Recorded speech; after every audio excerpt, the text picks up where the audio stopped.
I'm ready. I'm the one who voiced this lady, right? Yes. Yes, you are. Good morning, Mr. Right. I think that was her voice. Was it? Something Probably. Like that, I don't think I can do any other female voice.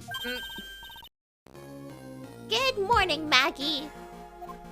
I got like my Orion voice in my head because I just did Orion, and he's got a very similar Maya voice. I think Orion is more childlike and innocent, while as Maya is more of a gremlin. Yeah. I need to try and Maya is not innocent. No, bro. Maya needs to go to jail sometimes. So, what do you think is going to happen today, sir? Yesterday's session didn't go so well, then ended on a giant mystery. That's true. And we still haven't solved a single part of it yet. Are you okay, Nick? Huh? Oh, yeah, of course. Bruh. I saw that! That little flash of doubt in your eyes. No, that wasn't doubt. That was, determination. Why don't I believe you? It's nearly time, Maggie. You better get going to the defendant's seat. Roger. Don't let me down, Mr. Riley. I'm counting on you. Oh. Hey, pal. Hey, Detective Gumshoe. Quit stressing Maggie out. She doesn't need that. How did you know she was stressed? I was watching through the doorway. You speaking? Oh. You look like you lost the case already. Show a bit of confidence, will you, pal? Here, maybe this'll help. That's poison. Huh? Have you taken up aromatherapy too? Is that poison? Not in a million years, pal. Don't tell me that you don't remember this thing. I don't. It's been quite a while since we played. Bro, that's the thing that they found. Come to think of it, that doesn't look like one of those aromatherapy bottles. You see, this is why we should finish the case in 2 goes. Bruh, you're the one who fucked up your schedule for like 2 weeks. I was completely fine continuing the case. You were the one that wanted to leave. Oh. This is the small bottle that turned up in Tribulation's kitchen a couple of days ago. Wow, look at all these little bottles. Oh, they're aromatherapy oils. He's got so many, they're overflowing onto the floor. Hey, wait a minute. There's one bottle that's different from all the others. Well, what do you know? It doesn't have a label either. And, it doesn't smell. Should have sniffed the mic for... I hurt my nose. We finally got the analysis results back from the lab. So, what is it? Is it the poison? I'm afraid not, pal. Oh, what? It's medication. Oh, like the missing medication? The ear medication? Medication? Why the fuck would he keep that though? Good question. Yeah, for ears. Topical use only, apparently. Oh!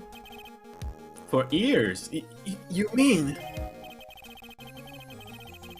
Yeah, it's the medication Glenn Elg was using for his ruptured eardrum. What was Glenn Elk's ear medicine doing in the kitchen? How are we gonna use it? What the heck? Oh! Doesn't... Let me check their name. Doesn't Jean have a thing of getting things from customers? Like stealing things This specifically? pickpocket, yeah. Oh, not pickpocket, but he's a kleptomaniac. He probably got that instead of the ticket, the lotto ticket. Probably, yeah. What about the unidentified fingerprints? Anything on that? Someone screwed up, so they only had time to analyze the contents of the bottle. How convenient. And yet, if they were a prosecutor, they would have updated their bottle readings or whatever. Coco, I have to BRB. What? I forgot to take my medicine. Oh my god, I'm warming up my tea. No, I'll be like incredibly quick. I'll be like 2 seconds anyway, because my tea's cold. Okay. Oh my god, my bag came in the mail today. So I've been using my like little like sack kind of bag. I guess tote would be a good word for it, but I've been using that one, and it's really cute, but it's not big enough for anything, and because it's like a sack type of thing, everything just kind of blubs around in there, which isn't, you know, like I want things to be nice and organized, so I'm very excited. I went to Waterstones and I bought an academic diary, but the one that I had in mind when I actually got there, it was a lot smaller than I thought. I didn't realize it was A6, and that's a bit too small for me. I bought it anyway, which now I kind of regret, because I was talking to my sister about it, and then she was like, "Hey, you should search up some like actual, you know, better stationery stores for an academic diary, because you get like some really good ones." And she recommended a store called Papier, which I've never heard of, but I looked up some designs in that one and it was so pretty, so I ended up ordering one, and it cost me an amount that I am not comfortable saying that I spent on an academic diary, but 30 pounds. Shut up! Anyway, I'm gonna be using it for the whole year, and it'll make me feel good. It's something that I have to take out all the time, so at least half the cost of my bag. How much was my bag?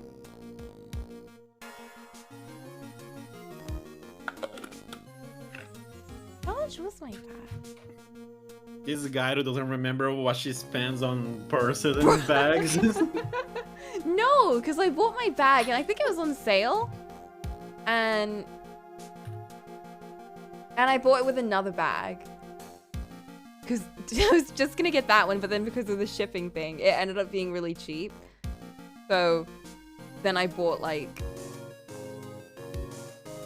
another one to get the free shipping.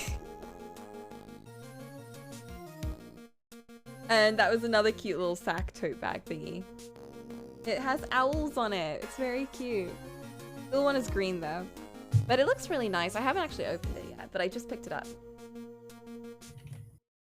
Anyway, I also got a pen with the academic diary, because they did that thing where, you know, when you're checking out and the store's like, "Do you want this, by the way?" And I was like, I kind of do want that pen. I'm a bit ashamed about the pen price as well.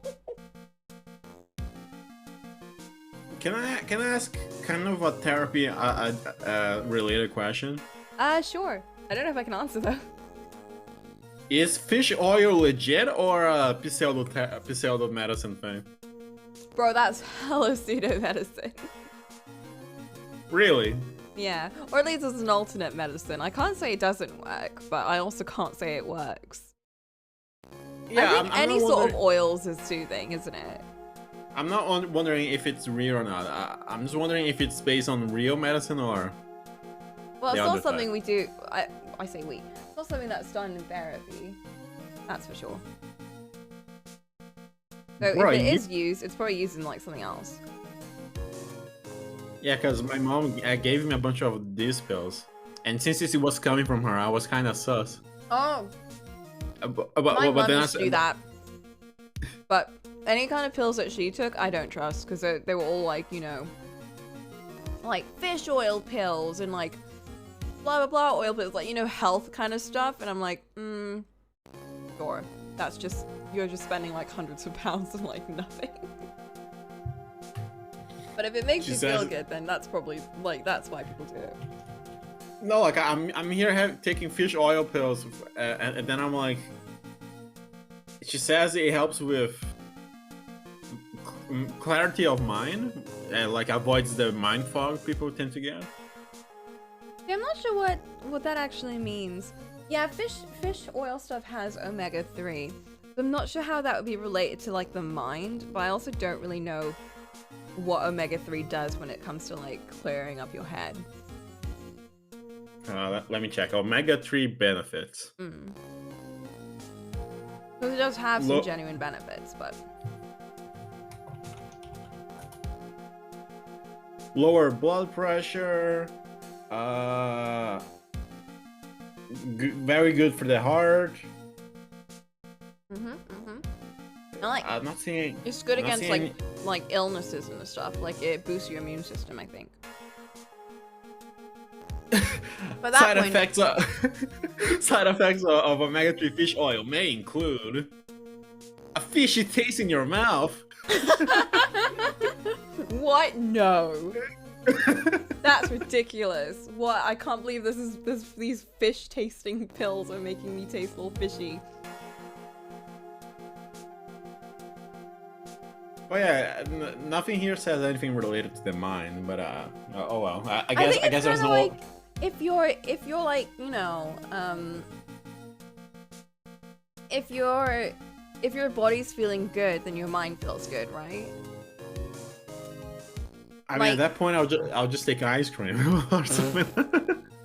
Like if your body's full of vitamins, like when I'm having a really bad vampire day, but if I've taken a lot of iron, my like I don't get nearly as many headaches and I don't get nearly as like grumpy. Like a lot of your body pains and like, you know, your body degrading is like when your body doesn't have enough vitamins and shit. Oh.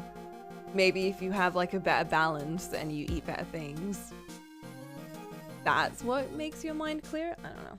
That's my thoughts. I mean, I don't really have mind fog, and I don't know if it's because of the fish oil that I've been taking, or I'm just doing good. Maybe you're just doing good. I am doing good. I think you are. Don't blame the fish oil on that. I don't know, this fish oil is kind of fishy, bro. Okay.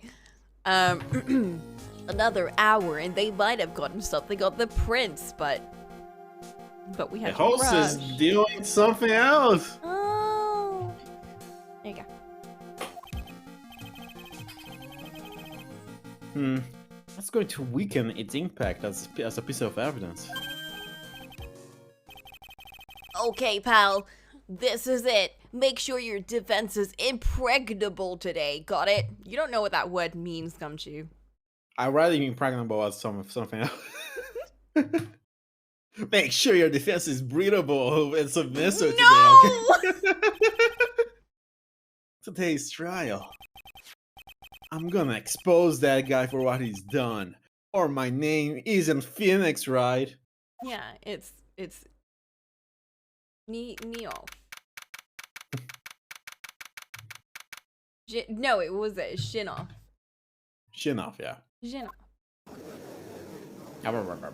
Oh god, it's him. Court is now in session for the trial of Maggie Bird, not Bride. The defense is ready, Your Honor. Ready and waiting as always, Your Honor. Very good. Then we'll get underway at once. Yesterday we heard the testimony of Mr. Victor Kudo, and that was a waste of fucking time. He claims that witnessed the defendant putting a powder into the victim's coffee. However, the witness's testimony was plagued with a number of problems. The mark on the rim of the cup shows that the victim drank from it with his right hand. But according to the old man's testimony, he picked it up with his left hand. Thank you, Mr. Godot. Furthermore, according to the witness account, the victim was listening to the radio with an earpiece with his left ear, not piss. Peace. I know you said it like you corrected yourself, but it still sounded like earpiece. Yet, the victim's left eardrum was ruptured, which made him effectively deaf in that ear. It's amazing how many contradictions a single case can have, huh, Nick?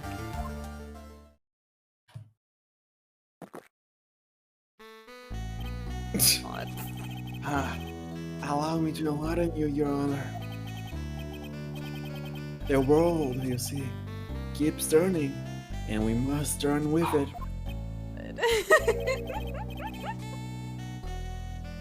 You've lost me already, Mr. Godot. Don't let the mysteries of yesterday mystify you today. Only losers think like that. Got to change with the times. That's one of my rules. Are you implying that you've resolved these contradictions? You know the answers to this you know the answers to these riddles. The old guy wasn't just throwing seed in here, he was turning us off the scent.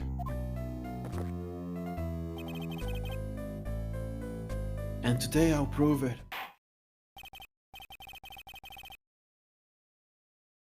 Very well. Let the first witness take the stand. It's gonna be the cook? Yep. I get to be fraîche. Actually, I don't know how to say that. How do you say that? Francais. Bruh. Francais. Bruh, I don't know French. I gotta be French. And you are? Oh, bonjour, everyone. I am Jean-Armstrong, the owner and head chef of La Tribulation restaurant. Enchanté. God damn, he's thick! I was looking at that like, damn! He got cake! He does! And it's really bad cake from what the reviews say.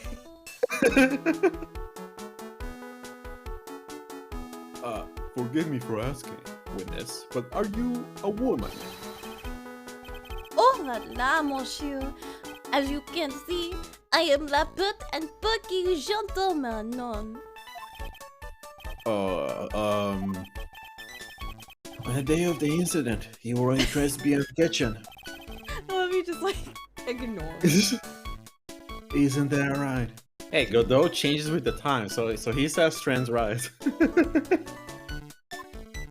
He might be misogynistic, but you know what? He supports trans rights. That's one positive point for him, finally. With you, monsieur. What? Everything feels right.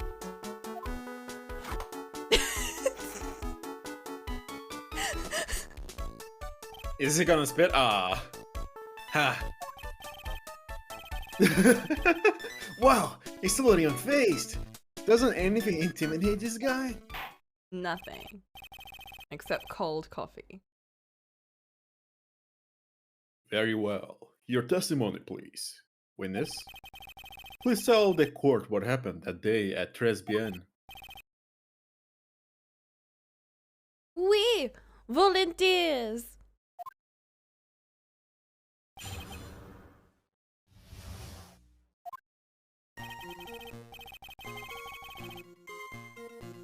Oh god, I have to cross-examine someone speaking half French. Try and understand what you're cross-examining first. When it all happened, there were just 2 customers in my restaurant. I remember I was experimenting with some new art decos that day. Like having a large mirror between the tables, for example. Wait, perhaps that is what that old man was looking at. Look up, the earpiece, and the glasses. It would have seen everything in reverse, no? Ooh, interesting. Mirror? Just kind of casually drop that. Oui, au grand mirror. The most enormous mirror.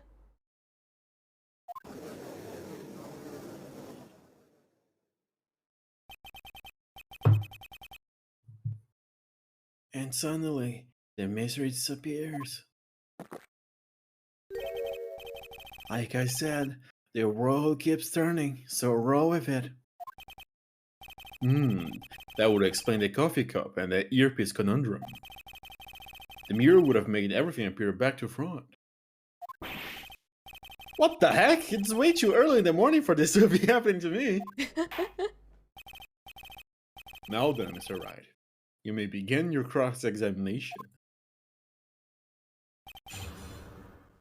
I didn't notice any contradictions, I'm just gonna press.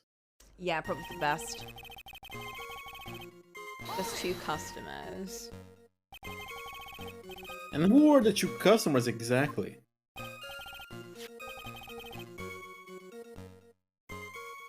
Mais, of course, the young man who died. Who perished. And the other Perish. not so young man. You are referring to yesterday's witness, I presume? What about the other man Maggie says she saw at the table? Something tells me Mr. Armstrong isn't planning to disclose his existence. We need some hard evidence first before we can bring him up, don't we? I guess I guess I'll just have to try a different approach for the time being. How's the sound level, by the way?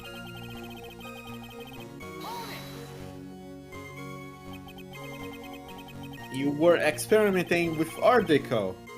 How come I never heard about that before today? You are not familiar with the language of interior design, monsieur? Please stay on topic. Now, why didn't you tell the court about this before? But I did, just a few moments ago. Excuse me, Mr. Armstrong. This deco you mentioned. Are you referring to some sort of decoction? No, Art Deco. It is a style of design, Your Honor. It's talking about interior design, walls, ceilings, carpets, that kind of thing. Oh yes, of course. That deco. I was trying to achieve a more effeminate look for my restaurant. More. I was planning the most bold remodeling of the decor.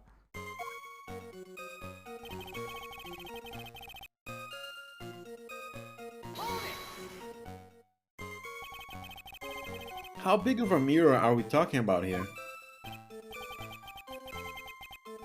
Oof! Something about 4 meters wide and, about 2 meters high. Let's see, if 1 meter is about 1 yard, holy glass in a frame, that's huge. It's not that huge. I was intending to install it on the ceiling eventually. The ceiling? Is there a mirror on the ceiling? I don't remember. May none, but I decided not to go through with it in the end.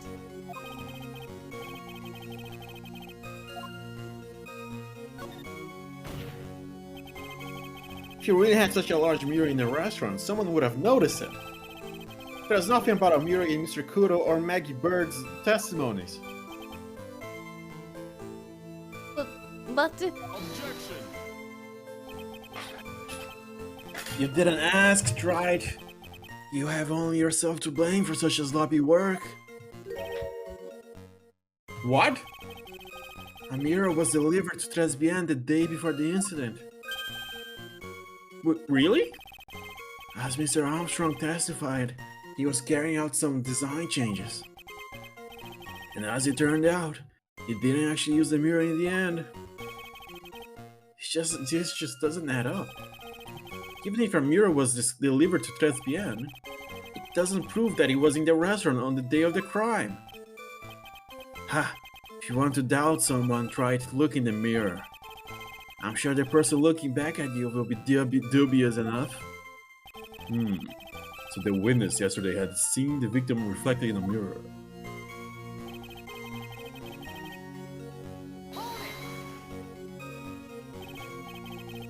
Normally I expect people to know the difference between a reflection and a real object. Normally? Normally? How does normality come into this? That's lame, tried even for you. Huh? Are you trying to say if something isn't normal, it isn't possible? Is that it? Where does that leave the poker-headed lawyer and the top-notch chick over there? Top-notch And chick. And the ungodly cool guy with the mask over here? Well tried?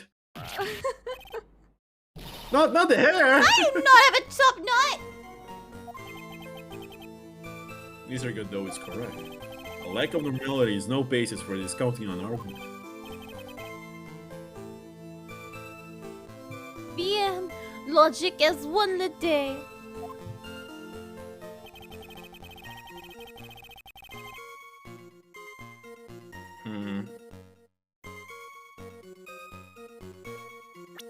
Let me check something.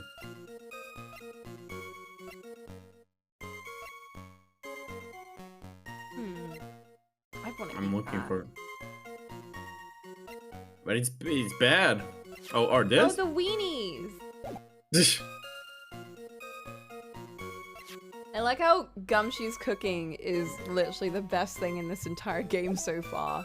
Like, canonically the best food presenting to us so far. Oh, what about this? Would you pay $20 for that? No. I'd pay $20 for Gumshoes. I'm just trying to see which ear was damaged from this guy. Left. Over the left eye. So it was the left ear that was fucked up. Yeah. He wore his visor on the same side as his ruptured ear. So if he was in reverse, it would look like he was wearing it from his right ear, question mark? Yeah. Does that fit with his testimony? Let me check. Well, keep in mind there's also the cup. Cup. Yeah. Would have seen everything in reverse. What side was the cup in? That was on the right. He was holding it with his right hand. I'm just gonna press. Everything? He would have seen everything in reverse? We. Hey Nick, we should take a second think about what old CD said in his testimony. Bro, it's been weeks. How did he phrase it again? The boy was wearing the earpiece on the same side as the green lens of his specs. No question, you can look me up if I'm wrong. It was his left ear, not the other. And then he used the same hand to pick up the cup, his left hand.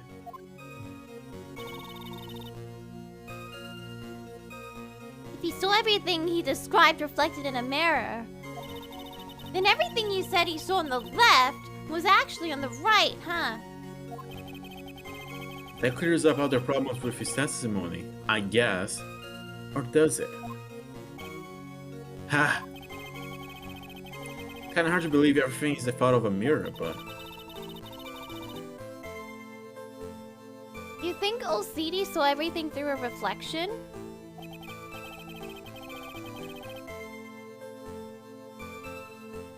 If he did, it would explain all the contradictions in his testimony. That just makes the situation worse for Maggie. There's gotta be something in that old man's testimony. We've just gotta dig deeper.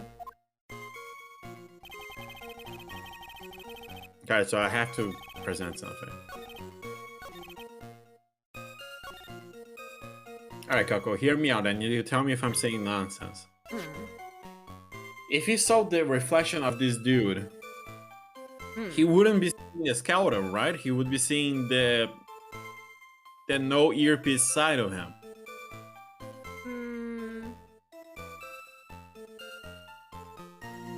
Would he? Because imagine there's a... Can you see my mouse? Yeah. Imagine this arrow is the mirror. Yeah. If you look at it like from here, you would see only this side, right? Oh, yeah. So he wouldn't be able to describe this, right? Maybe? I feel like I'm kind of reaching here, but This whole thing feels like a reach. but this is the only thing that comes to mind.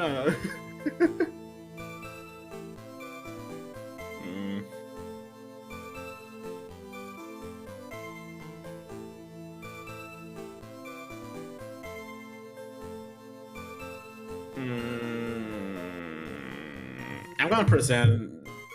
Do it. What else do I have to point to his ear? The medicine? I guess his profile is the best thing to present. Yeah, left eardrum was ruptured. The coffee cup, the earpiece, and the HMD. Let's think back over Mr. Kudo's testimony for a second, shall we? The boy was wearing an earpiece on the same side as the green lens of his specs. No question you can... I'm not reading this again. So to summarize, we were told both the HMD and the earpiece were on the victim's left side.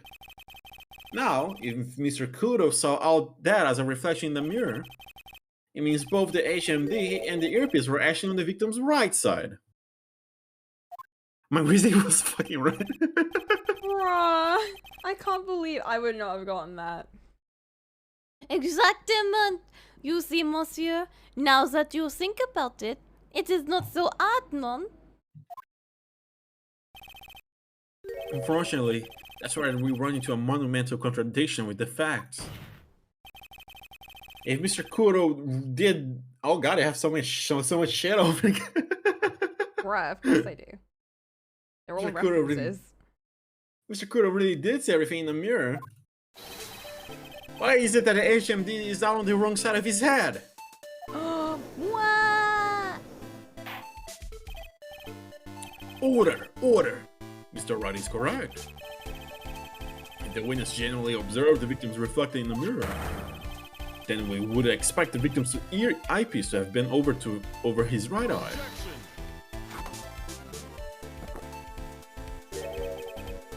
How bitter. Try it. You should have a taste of this bitterness. It'll calm you down in no time. Are we talking about your coffee or something completely different?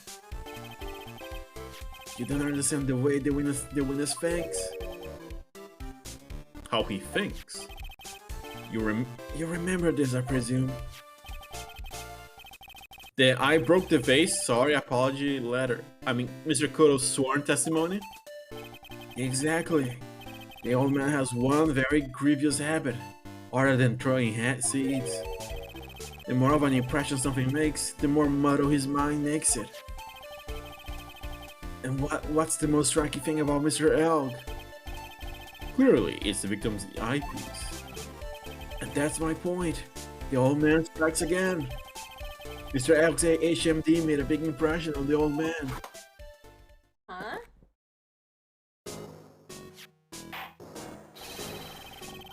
I saw the earpiece and those newfangled spectacles he was wearing.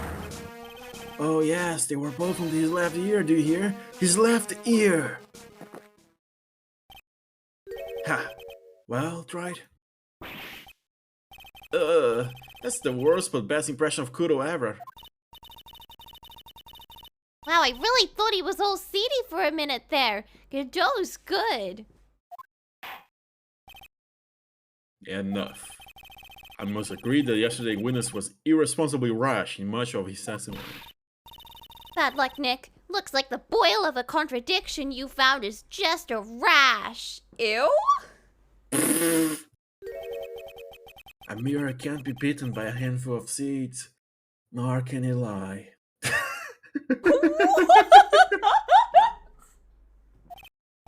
So, what exactly was the old man looking at?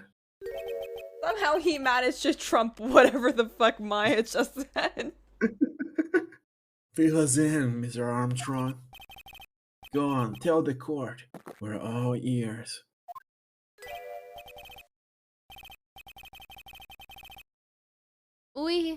I can explain.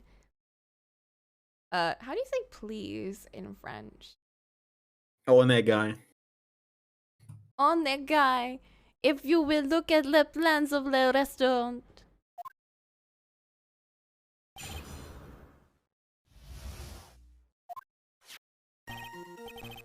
Hello, is everyone sitting comfortably? I am. Actually, I have to shift a bit. The mirror, it was in the middle of the restaurant, dividing the two halves. What a shit place for a mirror. Right? What? That's all that walking room gone. There is only one seat from which you could have seen an image of the victim. That was the seat at the table next to the victims. That was where the old man was sitting. After the terrible incident occurred, I moved the mirror so it was not in the way. But naturally, I did not touch anything else. S'il vous plaît, alright.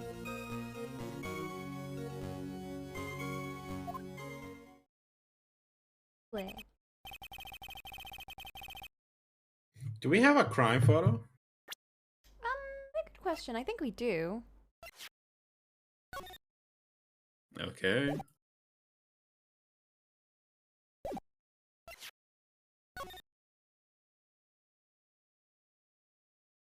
Why is there a vase here if he broke it?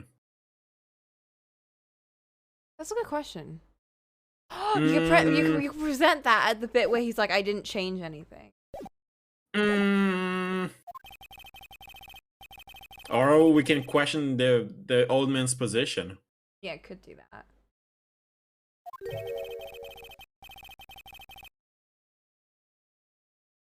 What a naughty little coquette I am, confusing awesome men like this.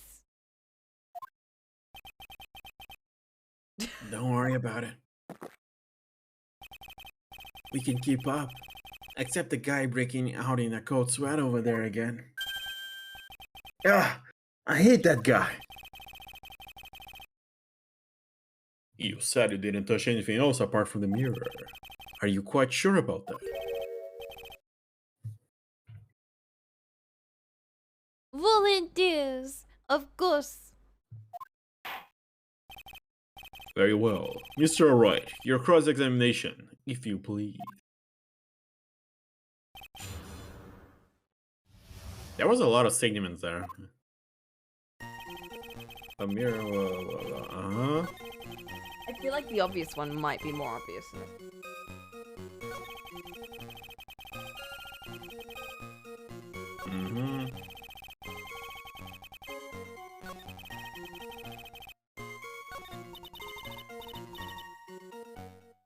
It is pretty strange though, isn't it? I mean, no one mentioned anything about a really large mirror. You'd think someone would have, but Maggie didn't, and neither did old Seedy. And the only logical explanation is that there was no mirror inside Transbien that day. I just got to prove it, somehow. Okay, so that's what I have to prove. I'm gonna have to press because I don't know. So run this by me again. The mirror was here, correct?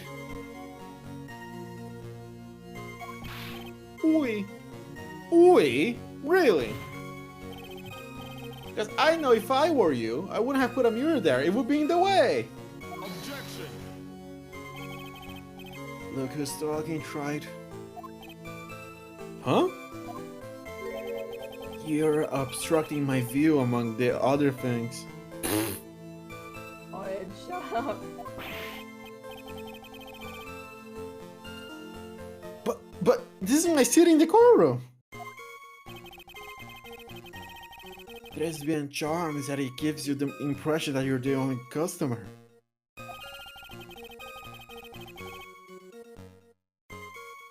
Temporarily placing a mirror in that spot would hardly be in the way. Would it not? Unlike you, tried. The fact that he thinks he's so cool when he says that. I tell you, monsieur, la mirror was there, in the middle of the restaurant.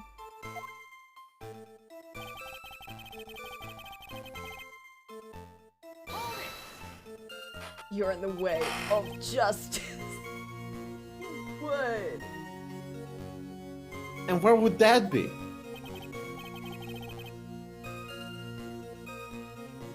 Oh la la, look how you lean toward me.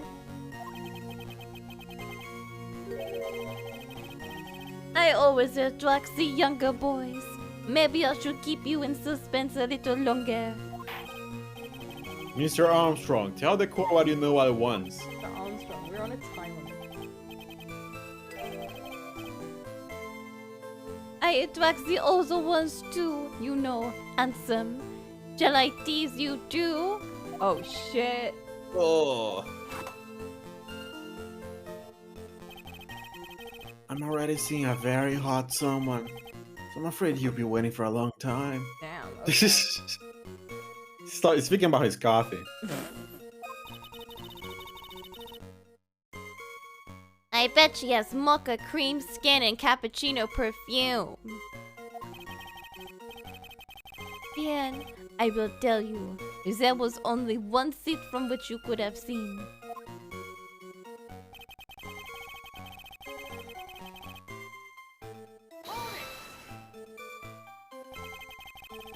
Why can you only see the victim from that particular seat? Mais monsieur, it is obvious, non? If you look at the plans, you will understand. Couldn't he sit below the victim? See, that's what I'm thinking. That's the only place I would think he would have sat. And then... Like, he wouldn't see the other person in the city if he was sitting there too. if the mirror were there. If, yeah. If you were sitting at the table next to him, you would see everything, non. Oops.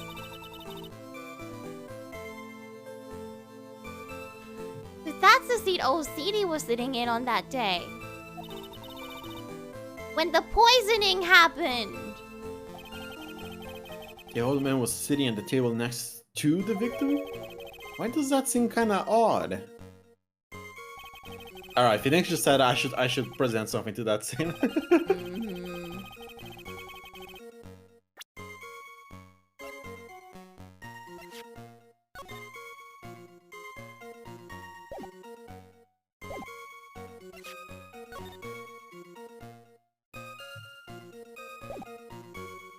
Fuck it. This piece of evidence contradicts with testimony. We have heard, Your Honor. They started that bit with so generic, I thought I fucked up. The crime photo. Yes, this photo clearly shows something that theoretically should not exist. What on earth do you mean by that, Mr. Wright? Should not exist. Huh. Sounds like you're describing yourself, right? Bruh. Now then, the defense will please clarify its statement. What is that something that should not exist in this photo?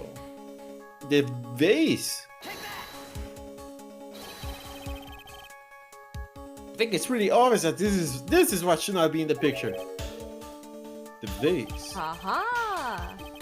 What possible connection does that have with the witness testimony? Your Honor, I'm telling you that there should have not been no vase on this table. Because it really very clearly contradicts with this piece of evidence.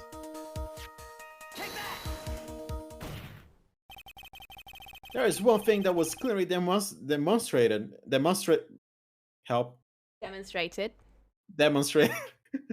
by yesterday's testimony. Mr. Kuro broke the vase that was on the table where he was sitting. And yet, as the court can see, there's an unbroken vase on the table next to the victim. Why?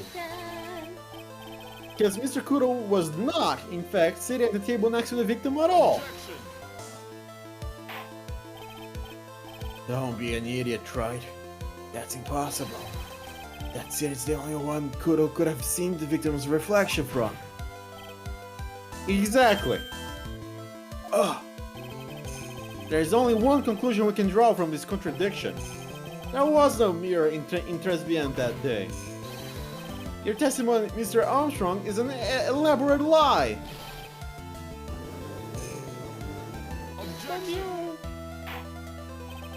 Would have thought that Don't try actually to confuse became the crucial court. testimony.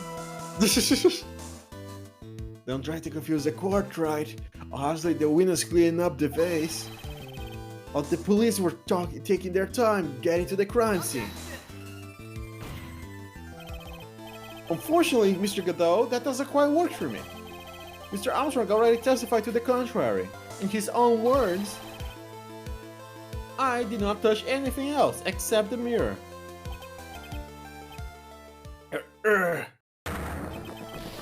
Damn. Well, witness, what do you have to say for yourself? Ooh. I was right. There was no mirror in the restaurant that day. In light of this revelation, we return back to the original problem. Why did the victim have an earpiece in an ear in which he couldn't hear? You only get one shot in life. There's no turning back. If you want to claim that the mirror wasn't there, try it. Then the problem is all yours. How to explain what the old man saw? If I can answer this, then I'll be that much closer to the truth. I can feel it. You feel it. Are you really gonna I'm be really okay? feeling it. Can you really solve this contradiction, Nick? Well, can you? There's more than just one contradiction, Maya. What do you mean? Remember what Maggie told us? There was another man at the victim's table. And there was a simple CD on the victim's table. It all flies in the face of Mr. Kudo's testimony. And I think I know the reason why nothing in this case is adding up. Well, can you tell me, Phoenix? Well, Mr. Wright, let's hear your answer. Yes, Your Honor. The reason behind all the contradictions in Mr. Kudo's testimony is simple. The victim was a phony, right? A phony. That sounds right. Because, like, if he was a phony, the ear wouldn't be fucked up. Huh? Because he was wearing... The fact is, he was wearing something over his fucked up ear, right? If he was a phony, that would explain why he was doing that.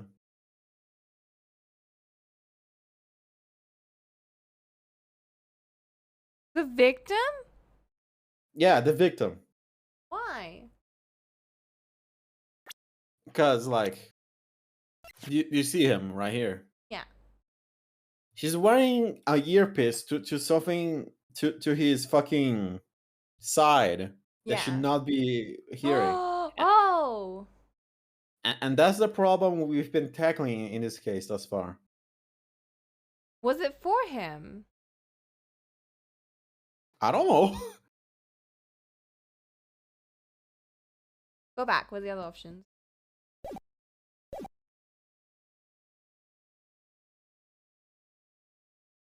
Okay, yeah, actually, that's the only thing that we can do. See, that's how I would solve this. I'd be like, ah, yes, process of elimination. That's the most logical one.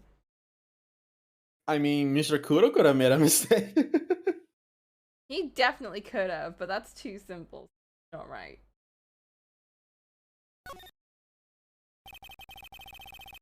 This case is riddled with contradictions.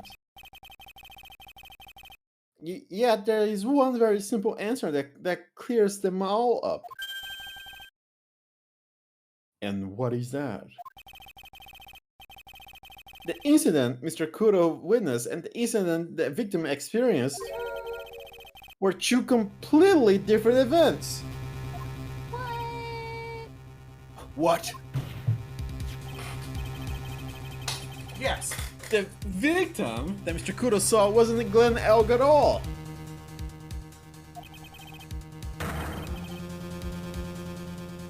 He was an imposter. A phony! Pretend to be Mr. Elg. I'm surprised you didn't do anything for that. I was thinking about it, but nothing came to mind. Obviously, unlike the victim, there was nothing wrong with the imposter's left eardrum. That's how he ended up wearing the earpiece in his left ear by mistake.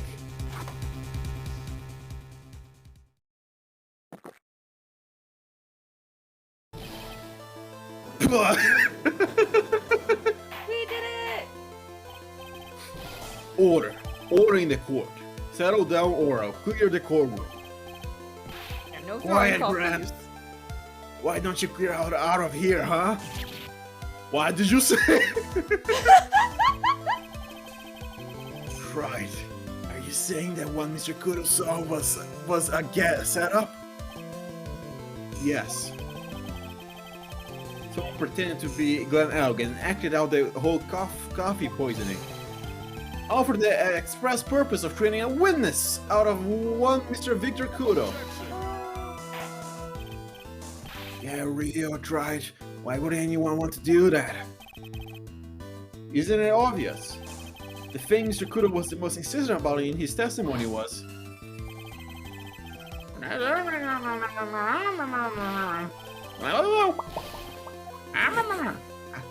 don't want to voice him again. It's so hard to believe, but... There was one and only one reason to show Mr. Kudo this fake poisoning. To show Maggie Byrne in the act of poisoning the coffee.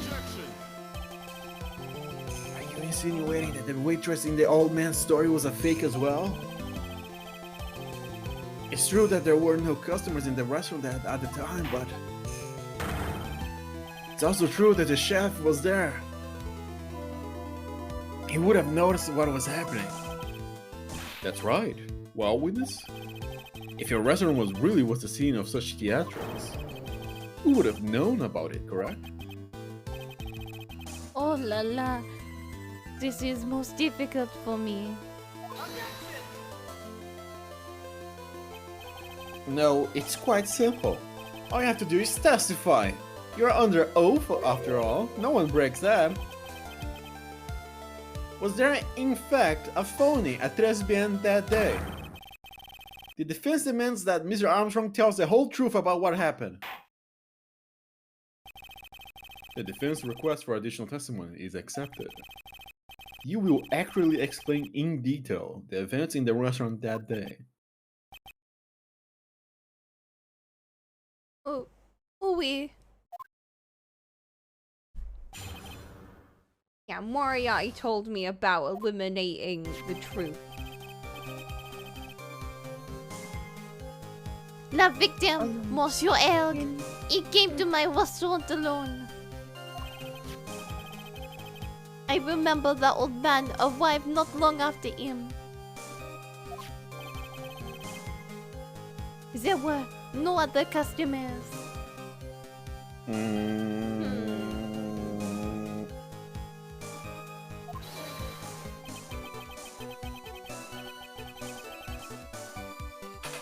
Wednesday got word he won la lottery. Mon.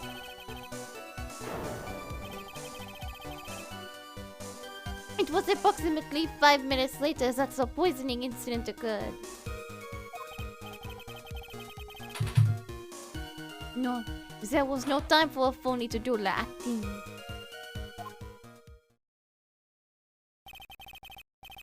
Just so we're clear, there was no mirror in the restaurant after all.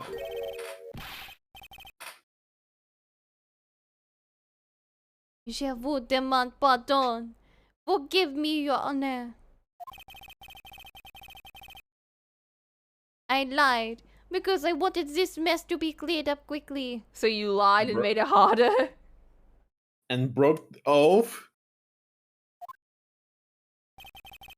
What you have just done is commit perjury, Mr. Armstrong.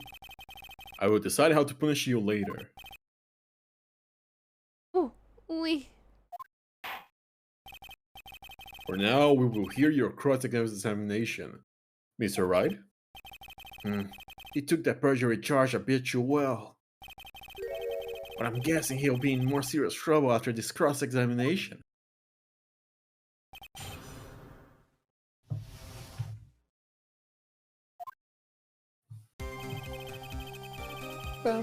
How's your art, by the way?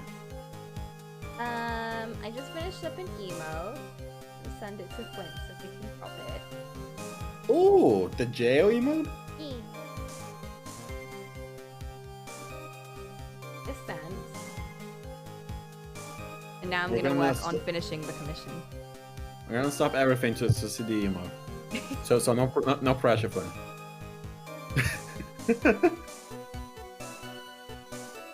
Actually, while he does the emote, can I get some coffee? Coffee? Coffee? Okay. I'll be quick. How are you holding up, by the way, before I go get it? I'm pretty good. Did you get an energy boost? Semi. I think I'll definitely enjoy having like a sleep after everything. We can probably end at 9 p.m. so you can go to bed nice and early. Yeah. I'm excited to finish this case. I'm very excited because the case after this one is... Ooh! This is probably the last try we're getting, so... Alright, I'll be ready. Yeah. I'm gonna put the lights on because it's getting dark and that's making me extra sleepy.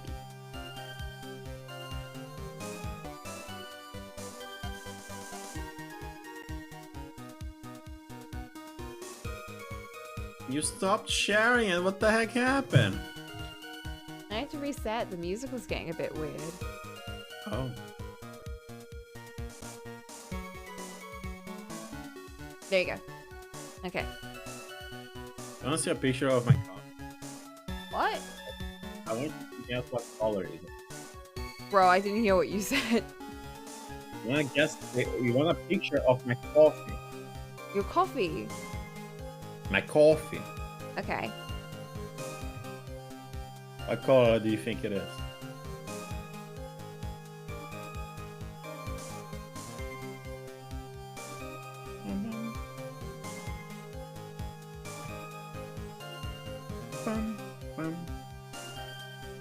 Did you send it? Bro, I was taking the picture. Oh my god. Time's ticking.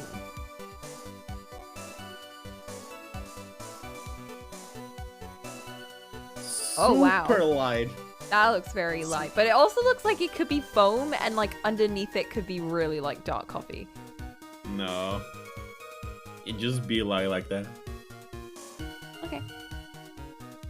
It's like 10% coffee, the rest is milk. That's how I drink it. That's the only way to drink it. Alright, should we continue? Yes. Make your guesses.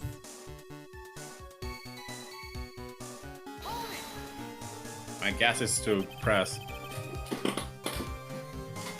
Was he alone at his table as well? Mais oui, I saw him from the kitchen. Yeah, the defendant, Miss Bird, remembers her differently. She swears there was another man at the victim's table. Ha. Unfortunately for you, tried. Yesterday's witness also testified that the victim was alone. Ah! You know, seeing you squirm like that reminds me of a certain coffee bittersweet bite. What kind of coffee has he been drinking? It's not coffee, it's love! It's love that's bittersweet. Maybe Maya say that makes me her seem all the wise all of a sudden. I should have read that wisely. I don't remember the old man. By old man, you mean Victor Kuro, correct? I was clicking the wrong place. Oui, it comes often for my special coffee. I drank your coffee once, Mr. Armstrong. Uh-oh. Oh, he's gonna be a real judge. It's special, I'll give you that. It's worth a sip just for the experience. Oh my god. How do you fuck up coffee? I feel like easily. I think you probably put We're oil on burnt that the shit. bean. That's why most restaurants just have an espresso machine. You can't fuck that up. Don't you still have like different coffee beans? You have like capsules that you buy, and there's different kinds of capsules, I guess. Oh, I thought like, you know, Starbucks and all that have like, they use actual beans, and that's why people are like, Starbucks coffees all taste like burnt beans. I don't know, bro. I'm not a coffee drinker. Bro, I can't tell the difference between coffee. Coffee's coffee. It's all better. You are most welcome.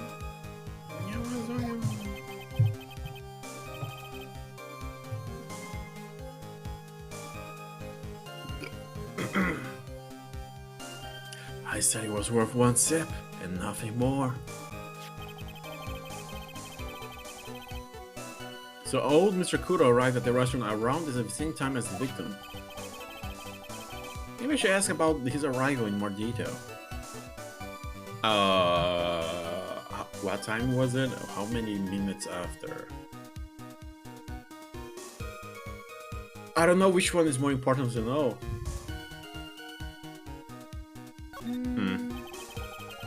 How much prep time did they have?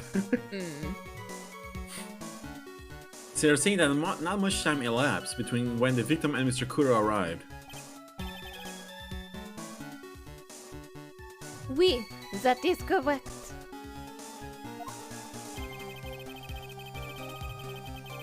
Now, she leaves the possibility that something happened in that gap of time. By your recollection, how much time would you say elapsed? Let me see. Approximately 2 minutes, I would say. That's not a lot of time. Yeah, that's... 2 minutes. That's all? It seems unlikely that anything untoward could have happened in such a short time. Unless... Rats! I knew I should have pursued this line of questioning. Wait, was that the wrong thing to do? Yeah. Go back. Ask more questions. Fine!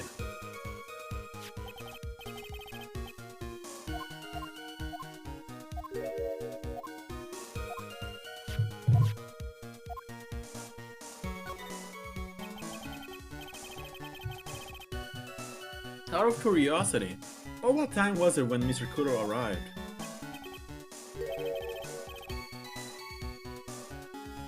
Oh no, I cannot remember, monsieur. I believe we were told by a witness yesterday.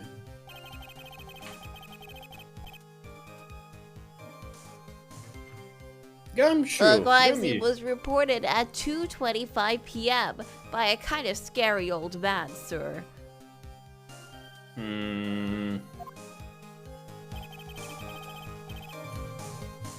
Does that perhaps jog your memory, witness? The incident happened about 20 minutes after he arrived. What do these times mean? 20 minutes after he arrived? Do we have anything that specifies time in the evidence? That's a good question. No.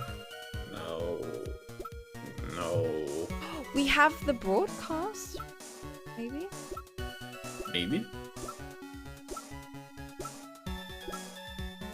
Where is it?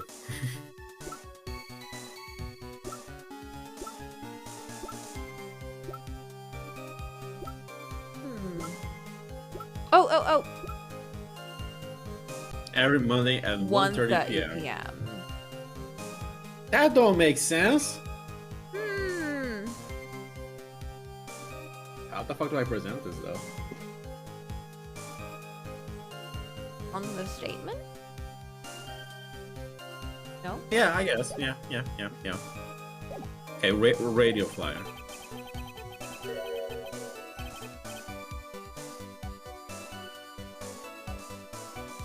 So the victim must have arrived between 2 p.m. and 2:10 p.m., no? I like how French speak is between Uwu and French. So the wigwam much wide. It's like, it's supposed to be very breathy, but I can't do that right. So it's supposed to be probably something more like, So the victim must have arrived between... but then I end up just doing a woo because I can't do that. It's not to chew, huh?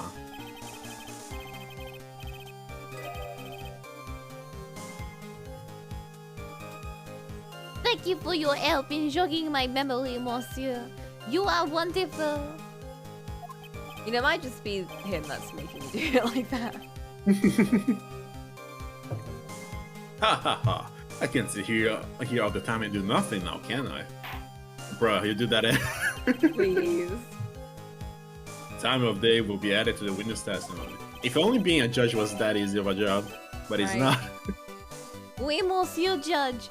Everything I do it for you. Merci bien. That's French, right? Ha ha ha. I'm glad at least one person is in good mood. I'm checking the emotes. Is it posted? I think we should do chew. That's my IMO. What's your vote code? I like them all. Pick between your babies.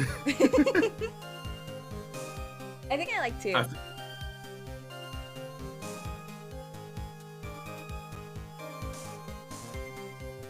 Because it doesn't have a lot of wasted space, but it's not too closed in like the first one.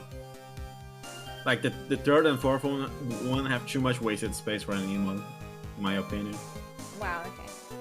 Because it no, I'm just being cropping wise.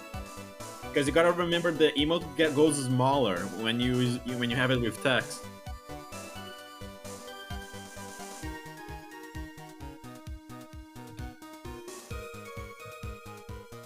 Alright, now read, Coco.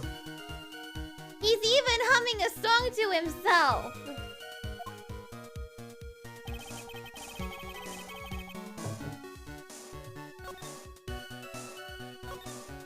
I'm gonna present the flyer to this. Do you consent, Coco? I consent. You're like a maxed out health bar, bro. I'm afraid I finally got you, Mr. Armstrong. What? Nani? Koi? Koi? What? That means what? Is it? Yeah? What do you mean?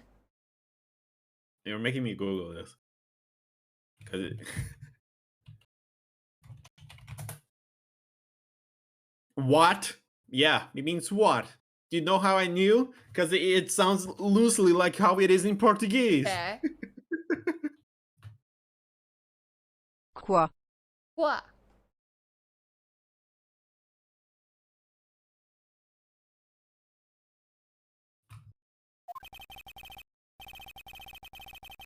At the time in question, the victim was listening to the radio with his earpiece.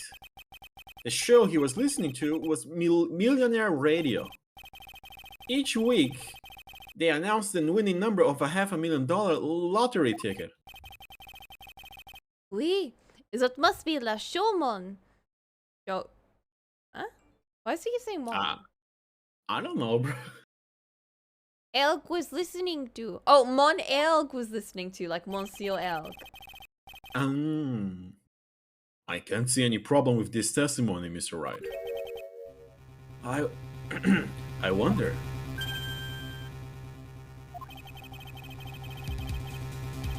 You see, the victim arrived at your restaurant after 2 p.m., correct? Oui, oui, I am sure of it now. I remember it perfectly. Oh, you already uploaded the emote. Oh, you uploaded them all. You should choose. Let me see how he looks with text. So tiny. But you can tell. Yeah. Wait, let me use emote storage with this real quick. Let me see how he looks with the bigger one. The smaller one? Yeah, the fourth one is way too cluttered to be small like that. I'm sticking with my second option.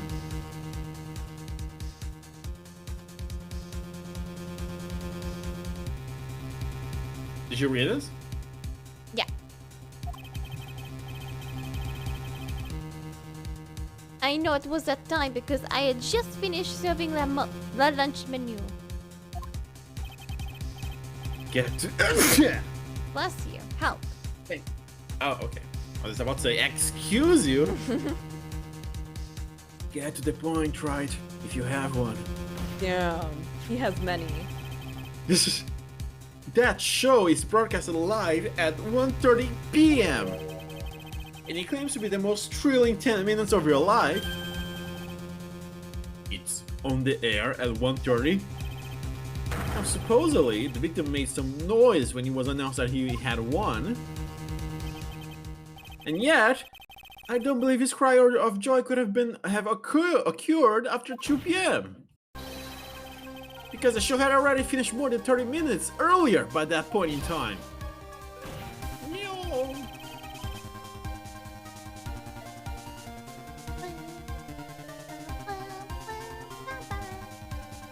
This victim we've been told about has done nothing but the impossible.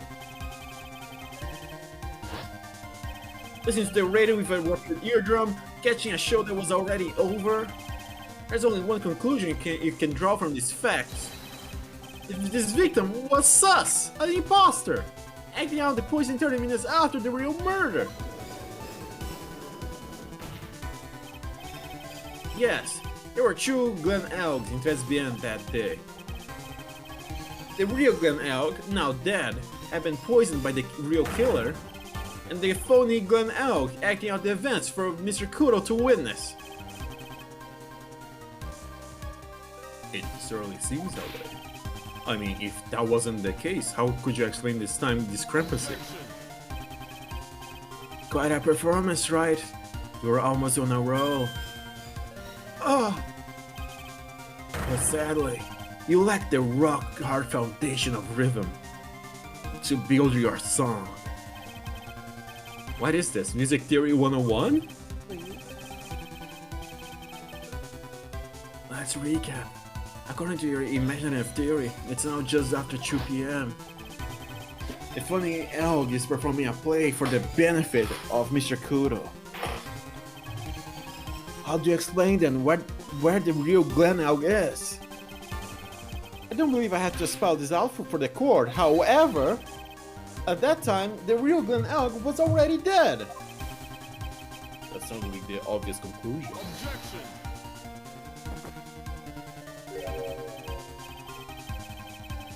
Thank you, Trite.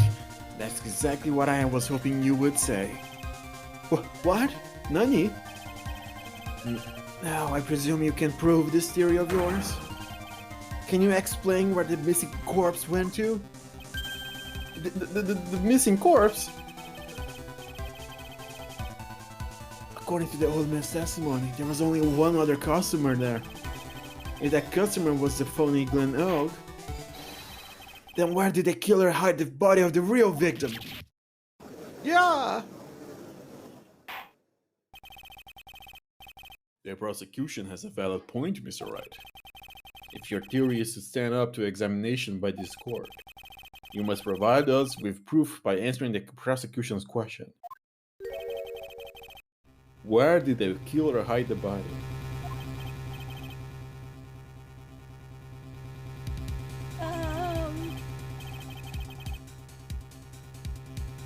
No conjecture, tried. Let's hear some facts for once. I keep changing the voices because I'm voicing 3 characters that speak a lot. Show the court a piece of evidence that proves where the body was hidden.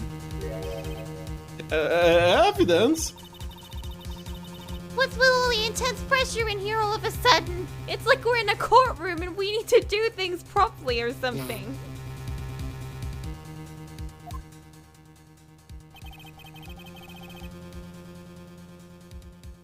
I thought I had him with that contradiction.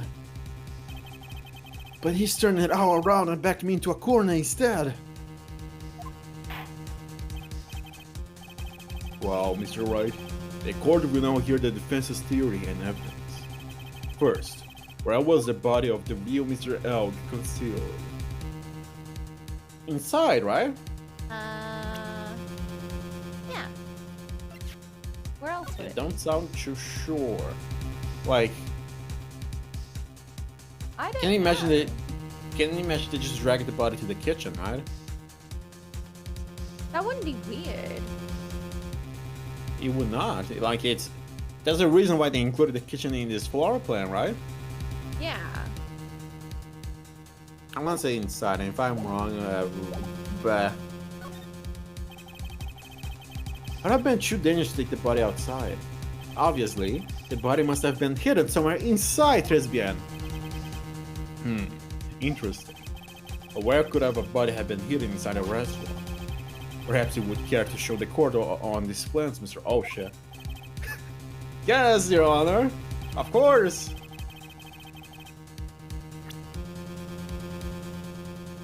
Do you consent with me going with kitchen? I do. The body was hidden here. I see. Nice supposition. But the real question is, can you back it up? Where's the evidence that proves the body was hidden there? Oh, fuck.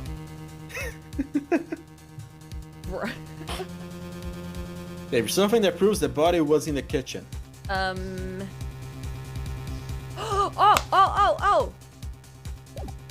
The drops. Really? Yeah. Maybe he didn't steal it. Maybe, like, you know. Maybe it fell? Yeah. I know. Mr. Armstrong, do you recognize this bottle?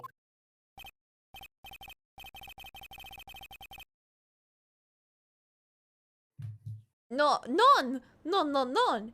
I have never seen such ugly bottle before in my life. That reminds me of that game. Like, learn to say no. None. No. None. We went with Chinese, didn't we? I think we went with Portuguese. Oh, we did! No. No. Like how boring English was in comparison. No. No. Jigayo in Japanese. I liked the Korean one. Annyeong. Anya. Korean is such a cute language. Right? Thinking of milk So- again. Uyu. No wonder it's a peasant language. Am I wrong? It's a language for the people. Yeah, which English is a is a fancy peasant way. language too. Well, yeah, but it's not. English is a not trashy peasant language. It's literally made by sticking together other languages. good. And it's not cute. No, it's not real. Oh, I only use the very best bottles, monsieur. The highest quality only for me. that's a really cute bottle, to be fair. Hmm. Have you seen a soap bottle that is like flower shaped? I'm not. Can I find that gif? Flower shaped liquid soap bottle. Why is it a GIF? Because it was satisfying to see.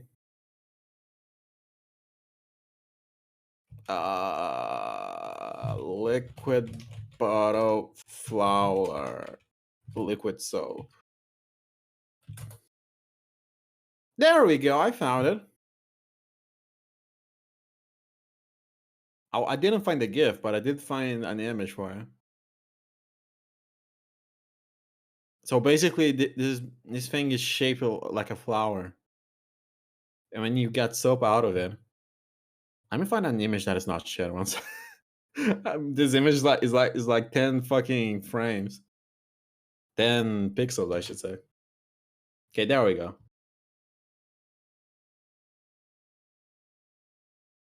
And you get a little cute soap when you use it. Oh. I've never seen that before. It's cute. It's just, that's all I can say about it. Where was the bottle found, Mr. Wright? Interestingly enough, Your Honor, it was found in the kitchen of Tres Bien. Eh? Kuyu? No, it's not. No, it is because Q and U, they make the C sound for in English standards. Oh, there was a way to say it. It's like very simple though.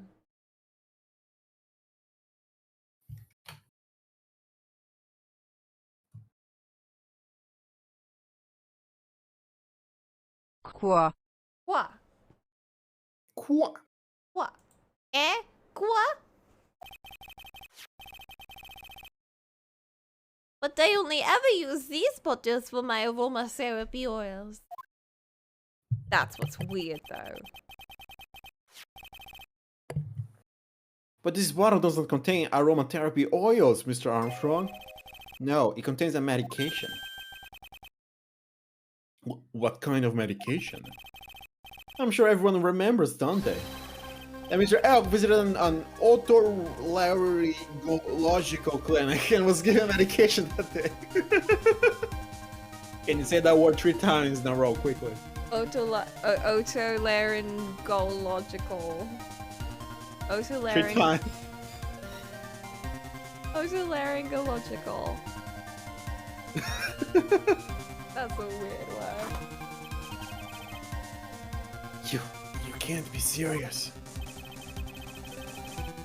The defense had the contents of the bottle analyzed, and I have the lab results here. The contents of the bottle match the prescription that was given to Mr. Elk. Blah. Then Elk's murderer hid the body in the restaurant kitchen, at which time this bottle fell out of the victim's pocket. Mr. Armstrong, when the incident occurred, didn't you say you were in the kitchen? Mon Dieu! Yes, mon Dieu. You know what I'm about to say. It was you who hid the victim's body.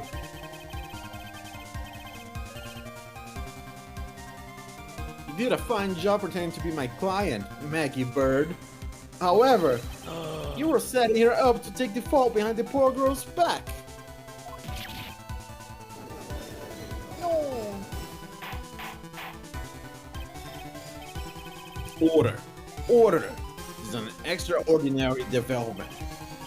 Witness, did you murder Mr. Glenn O?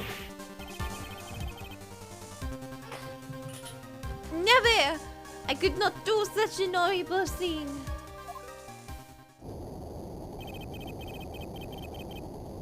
No! Oh! Mr. Godot? The bitterness.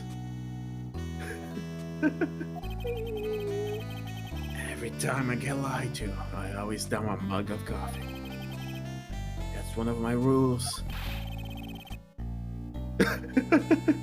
Any slight idea how many coughs you have had by now? And I like to do the same to the person who lied to me.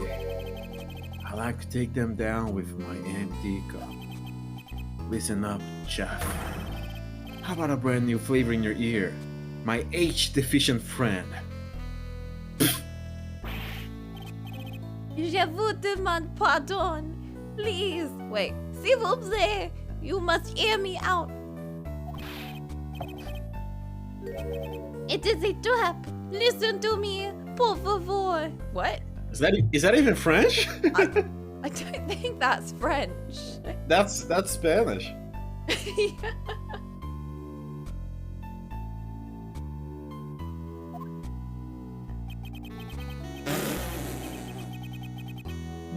Yo hablo español, Mr. Armstrong. And por favor is Spanish. I'm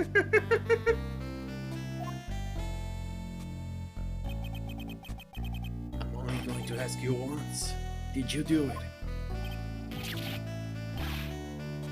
None. None. None. Absolutely none. I simply...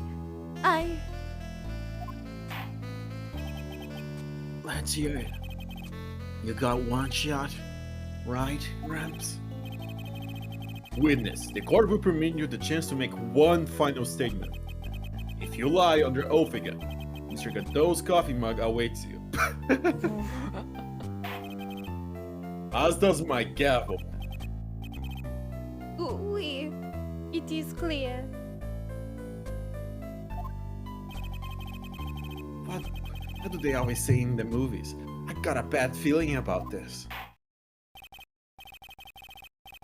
Very well. Begin your final testimony, Mr. Armstrong. The confession.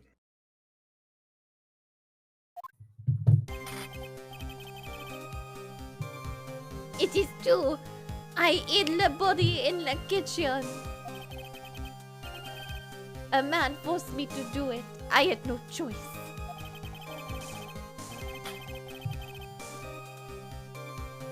I had to go along with him because there was a reason why I could not refuse. But I did not kill him. I swear, you must believe me.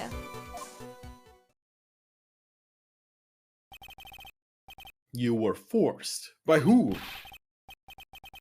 I cannot say, or I will be erased. Let's What's try a the different French way of question then. saying perished? Shinda. Give me control. I'm sorry. I'm trying to play the game.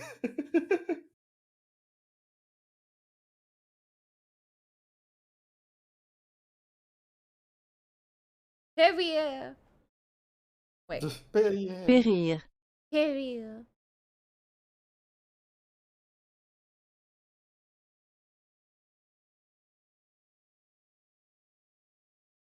When Mr. Elk died. When Mr. Elk died, was he really the only person at his table? There was.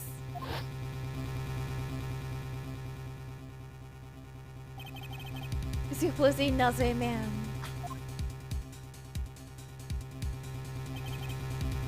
I knew it.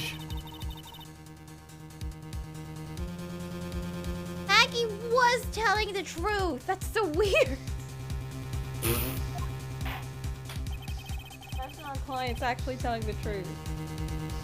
When we cross-examine the witness now, Mr. Wright, there's just one more thing I need to do. If I gotta break this guy, I gotta get him to tell us the name of the real killer.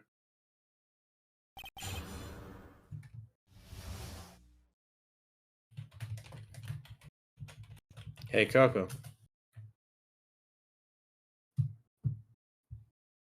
I have an image for you. Mm-hmm. I'm gonna DM it to you. Bruh.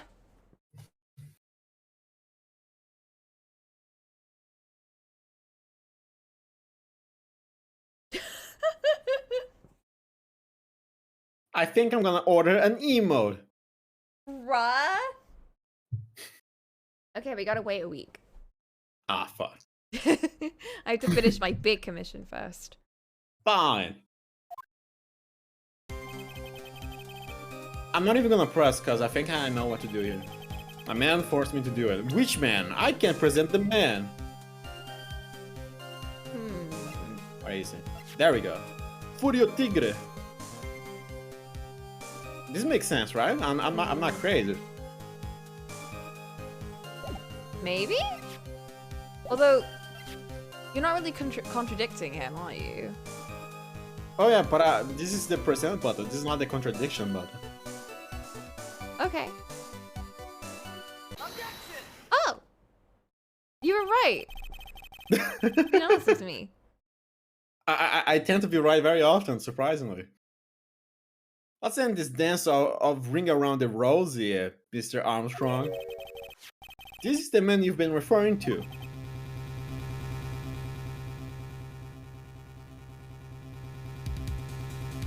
Ah! Who is that? I feel I've seen him somewhere before. Oh, I don't know, maybe a month ago in this very courtroom? This man is Furio Tigre. He's the manager of a loan office called Tenderlander. There's no point in trying to hide the truth anymore, Mr. Armstrong. I know you couldn't go against Mr. Tigre, at least thought while he had this on you. Did that, right? Loan contract. Yeah? $500,000 loan from a black market loan with shark. You had no way of paying it back, did you? That's why you were forced to do anything this man told you. It is as you say. Mr. Armstrong. That tiger, he told me he was going to use my restaurant for a business rendezvous.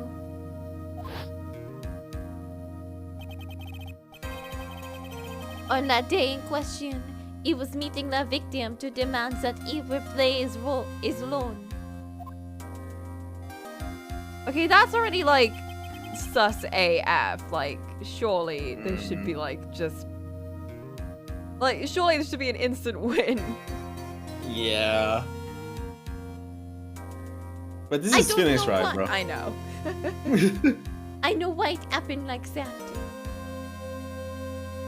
Like, it's not even our job to find the killer. I think we already proved the innocence of our client.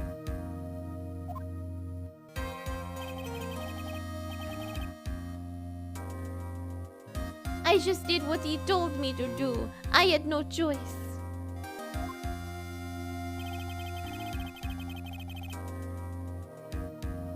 I carried the body and the inconscient Maggie out of the dining area and into the kitchen. After that, I just tried to forget what I had seen. I think we can now safely say that the man who forced your hand was Mr. Furio Tigre.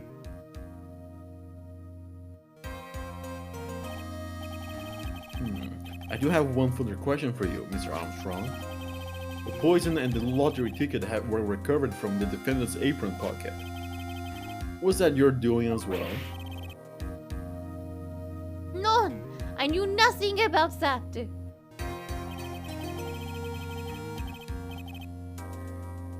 Making it look like it was Maggie who had done it. I was not. It is despicable. Damn, he has morals. Mr. Godot, you will summon this Furio Tigre as a witness. I doubt that can be arranged today, so we will now adjourn for now. What? Proceedings will continue tomorrow. Did he have him ready? Bro, he did, didn't he? 30 minutes. Oh, never mind. What? The trial will go on. I'll see it to it myself. I need half an hour to get that guy on the stand. Not a minute more. How the? Don't sit back and relax yet, right? No one knows if that chef is really telling the truth or not. This trial could still go either way. Oh. Very well. Your request is granted, Mr. Godot.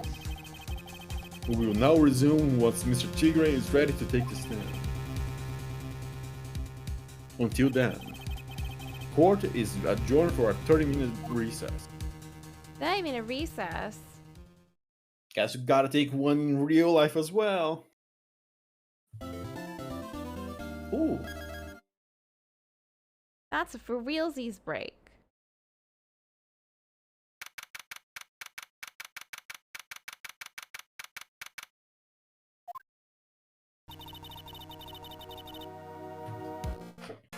So we finally going to see the tiger on the stand. We almost got this case won now, Nick.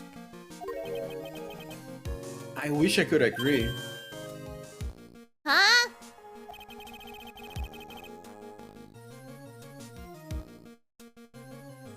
When I cross-examined Mr. Armstrong just now, he said he was just doing what the tiger told him to do. But Godot picked up on it, remember? He pointed out that without proof, we don't know if what he testified is the truth. You mean you think Mr. Armstrong was lying? No, but they do.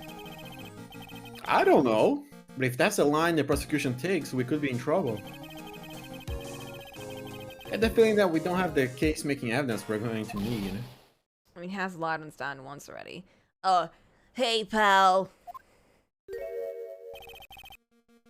Detective Gumshoe?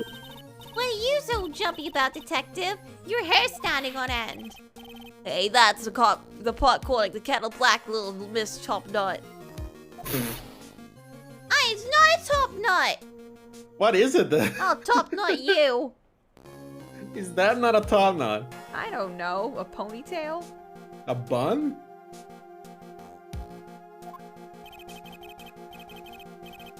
Never mind about the hair, just calm down, alright?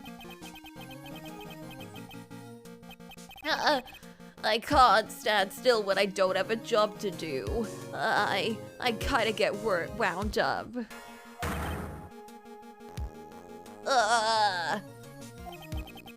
No kidding. You gotta have something you need me to do, pal. Anything. Well,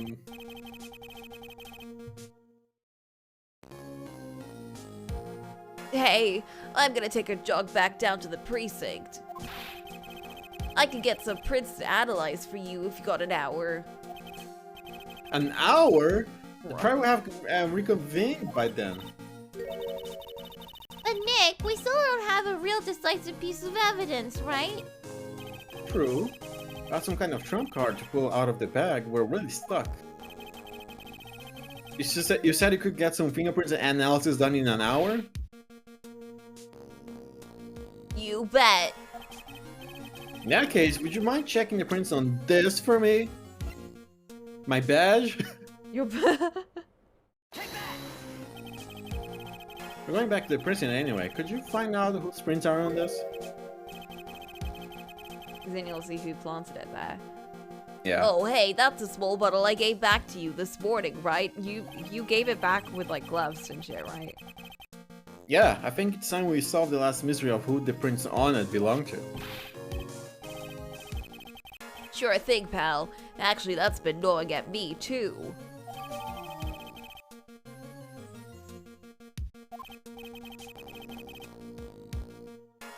Okay, I'll get this off to the lab right away.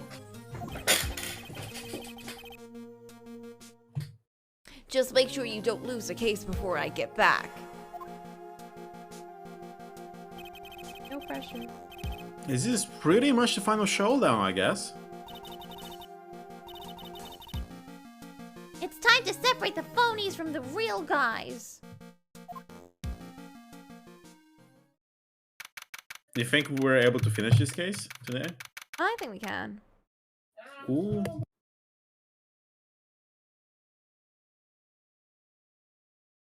Sorry, someone came in.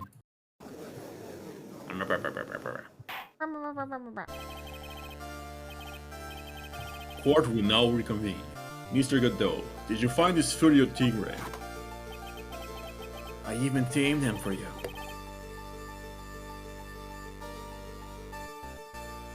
Damn. It was a 3-cup job, no problem. Tamed him? The guy's name may be Furio Tigre, but come on. He's pretty lively. Be careful, he still bites.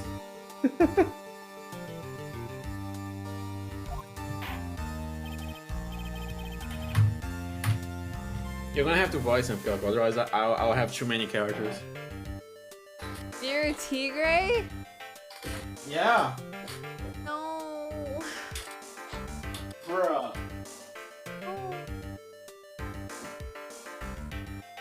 Hold on, one sec.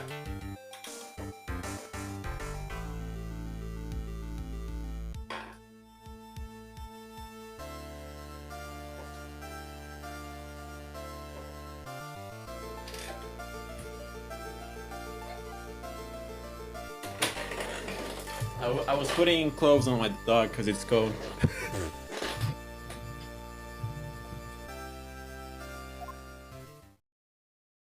Can you do a punk voice? I can try? Oh, fuck. Oh god. Ah! Can you do a Brooklyn voice? No. Like, I'm walking here. Absolutely not. Try. I've been trying. I can't. It's my greatest weakness. If I can do it, anyone can, bro. Bro, as if you could do it. I'm walking here. I'm walking here. Can you do Italian? It's close. No, but I can try.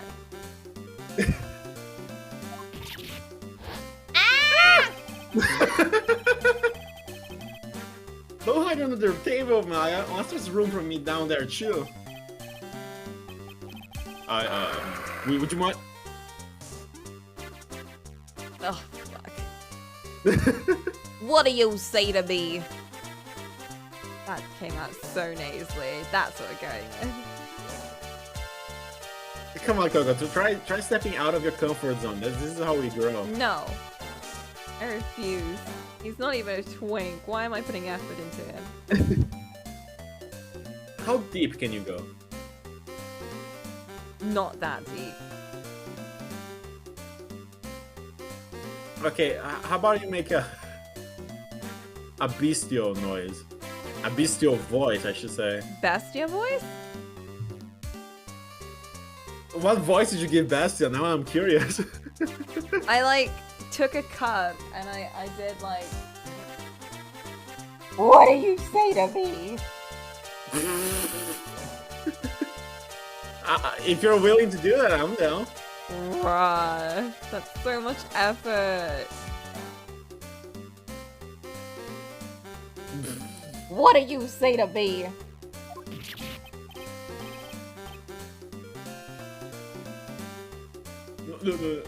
Nothing. I didn't say nothing. Honest. Who could have guessed that Fear would induce a bad Brooklyn accent in the judge? Me.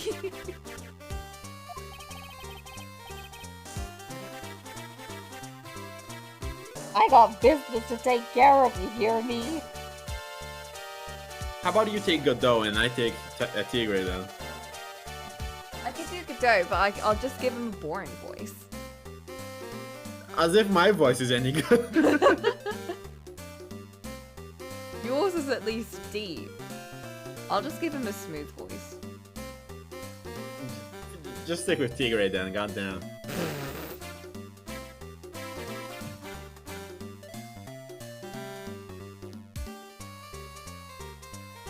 I did that. Oh, okay. Oh, I'm sword.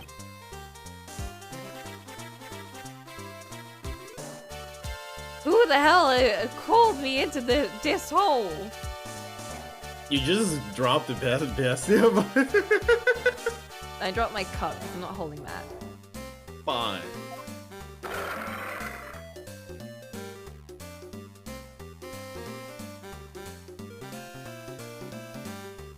Oh, was it you, Spiky?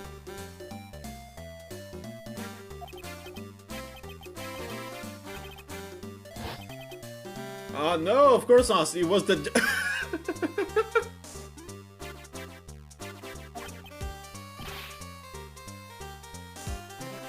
Your Honor? His chair. Oh dear, I seem to have dropped my pen. Where on earth was it? Don't mind me, just carrying on with the proceedings as normal. That's it, we're doomed.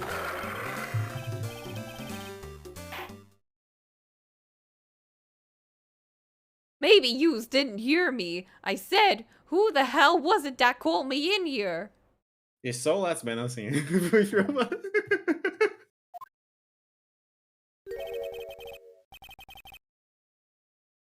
There's no need to shout. We can all hear you. What do you say? There's no point struggling. You're caught in a snare. The relentless snare of the law.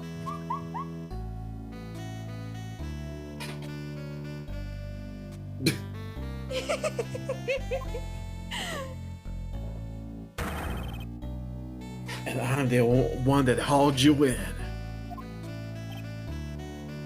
Grr. Maybe give him a ooh voice since he's a tiger. Oh my god. What do you want from me? I want you out of your comfort zone. I refuse. I'm tired. Fine.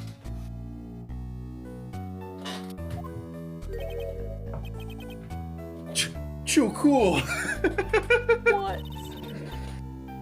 Don't let him get the better of you, Nick. Let's start with the basics. You know about the incident in question, correct?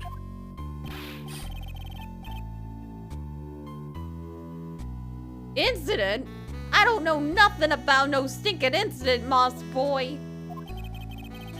You mean you didn't attend to the previous trial of Maggie Bird? Maggie, you? I got more important things to do than watch courtroom dramas. Of course. Well, wait, maybe I should voice it like this since he's under there. Of course. Well, perhaps you could give us your testimony then. Perfect. Please tell us about what you did on the day of the murder.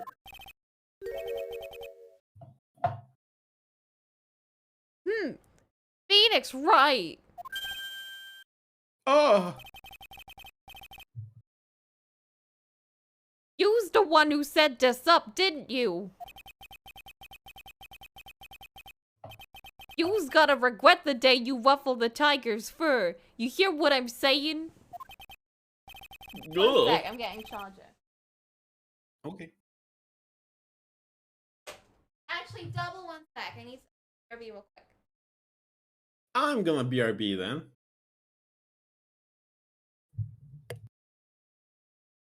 Can you add Drew to the to the hacking hyper version of the jail emote? Can I add what? Drew. We'll see. Also, from when I eventually commission you, Coco, Mm-hmm. do you want me to make a basic sketch of what I want? And Yeah. you just make it look good? That would be way better for me. I'll do that then. Alright, are we ready to proceed? I'm ready. Get a grip, Nick!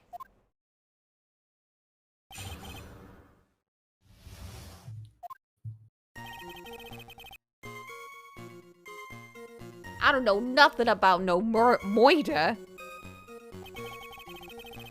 I was tied up with business in December last year. Spent all of my time in my office. I got whales lined up to borrow cash from tender lender every single day. Yous wanna check my alibi? Just ask Violetta.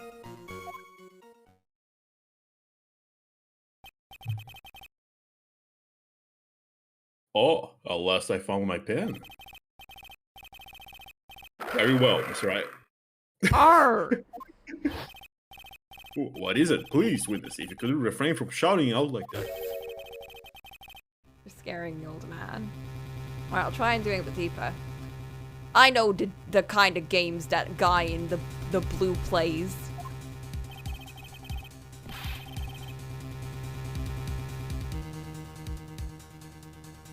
That lowlife ain't no lawyer. He just punches away at stupid details till he wins. Low life? Me? You. Listen up, smarty. Every time you ask me something that doesn't relate to this case, I'm gonna bill you $50,000, and you's gonna borrow the cash from me.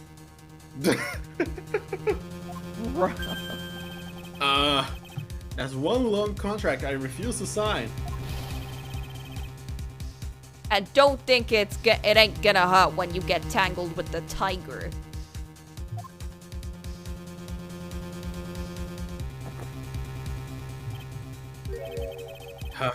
I love a good spectator sport.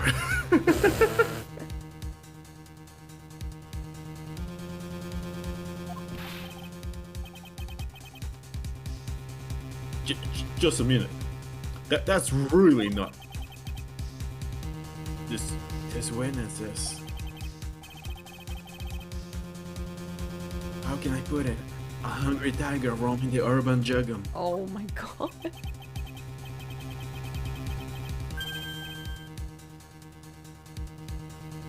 Get on his bad side and he'll bite everyone's head off. Yours too. Very well. I have no choice but to impose a penalty system here. You better be listening. I said I got business to take care of. Big business. Oh, you doing it? Okay. I just read him by accident, and I just committed. you keep doing it. Bruh. If I don't split now, I ain't gonna catch my bus. Don't you have a bike? It's broken. Oh yeah. Gonna miss his lost bus. The court will impose a penalty for any irrelevant pressing. Oh god. I can't press randomly then. Keep that in mind as you begin your cross-examination, Mr. Wright. Yeah, Your Honor. You can do it, Nick! Thanks, Maya. Come out from under there already, would you, Maya? Nope. I have a plan, Coco. Mm-hmm. I'm gonna skip to the end and see what Phoenix Wright says. That's the true strat.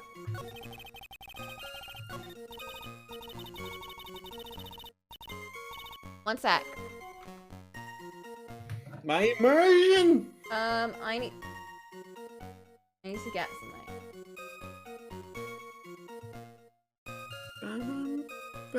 Lynn, where are those lens flares? I've been waiting.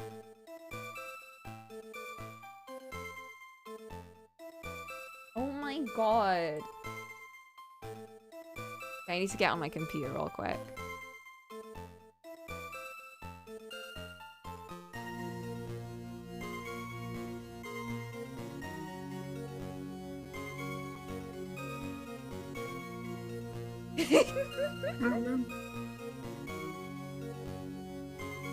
How dare you make me wait?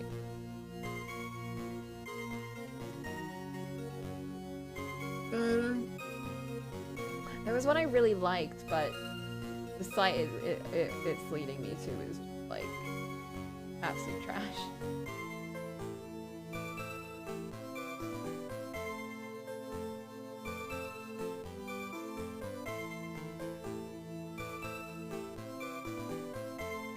Bum, bum, bum, bum, bum.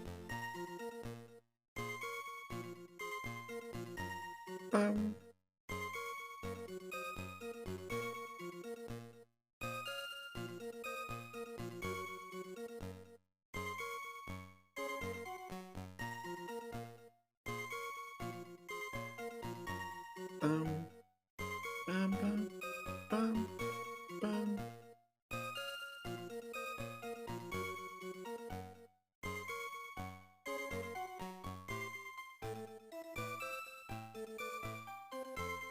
Okay, let's continue. I'll wait for Flint.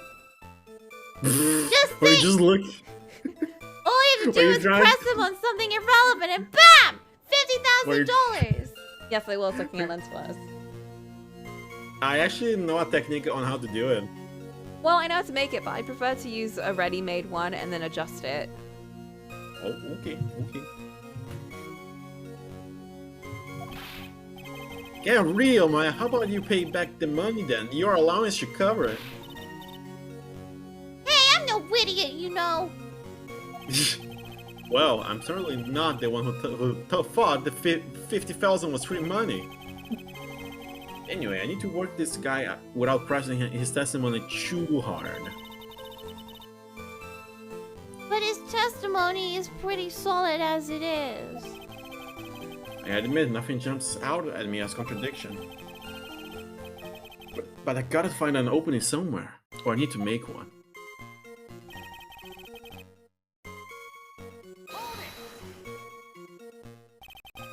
I'm not by that you haven't even heard of the incident that occurred at Tribulation.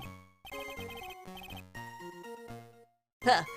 You's got a big mouth, right? You's trying to say I was on some mob hit? Is that what you trying to say? Where's your proof, then? Evidence, yes, well... For an attorney to make an accusation in court, he must have evidence. That's from Lone Shark the Lawyer, a beginner's guide, yeah. Oh, I see you're the studious type, Mr. Tiger. Very good. Ha! Why don't you ask him to represent you sometime to try it? What should I do?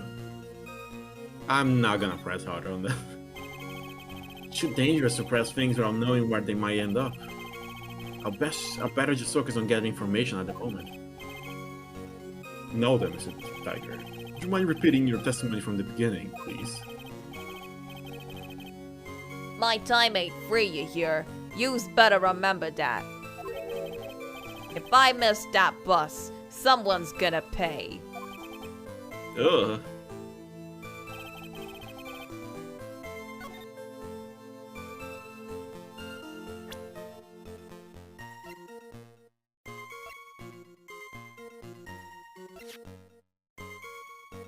Meet with the Tiger December 3rd.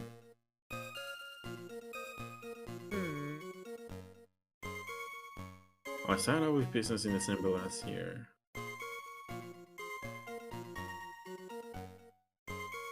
That's a lie, but I don't know if this is enough to prove. Do it! Bruh, I'm gonna press it first. Do it! Wow, coward.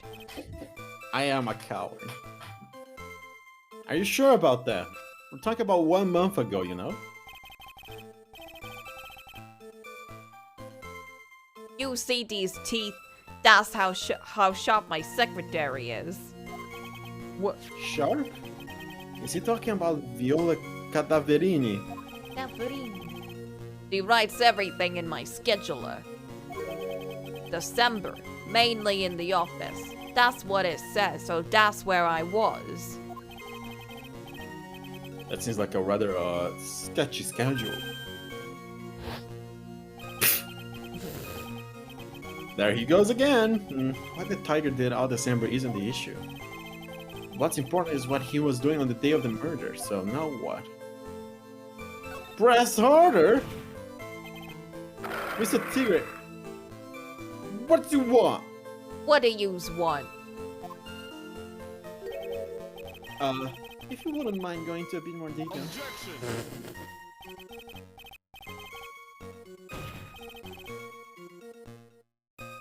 This is a dead end, right? And you know it. Remember the rules.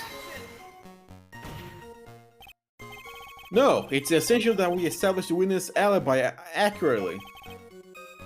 I agree. The victim was killed on December 3rd. Were you in the office that day, Chu? Maybe yous ain't listening. Of course I was. I never set foot outside.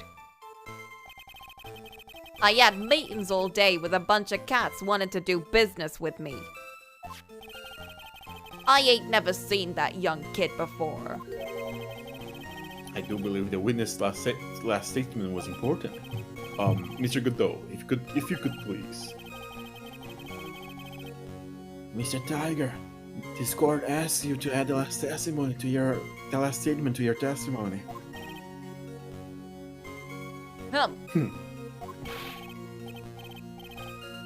Don't let an animal beat you. Be a man, Your Honor. And ask him yourself. Okay, now I think I can present. Because why would he be in the kid's calendar if he never saw him before, right?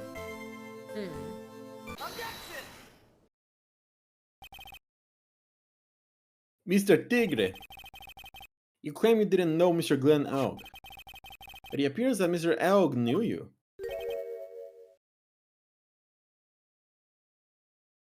What? Mr. Elg left this little note on his calendar. Meet with the tiger, dated December 3rd. December 3rd? That's the day of the murder.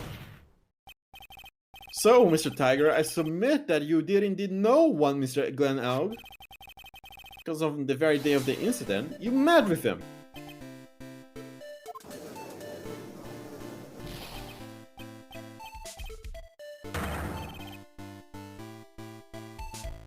Not bad. You's actually not bad. Sorry? I was just messing with yous to see how good you were. Do you hear that, Nick? He said you're not bad. Oh my god. That's one compliment I can do without. Plus, he's lying through his teeth. Witness, please remember that you're under oath. Lies will not be tolerated. You's calling me a liar? Is that what you's doing?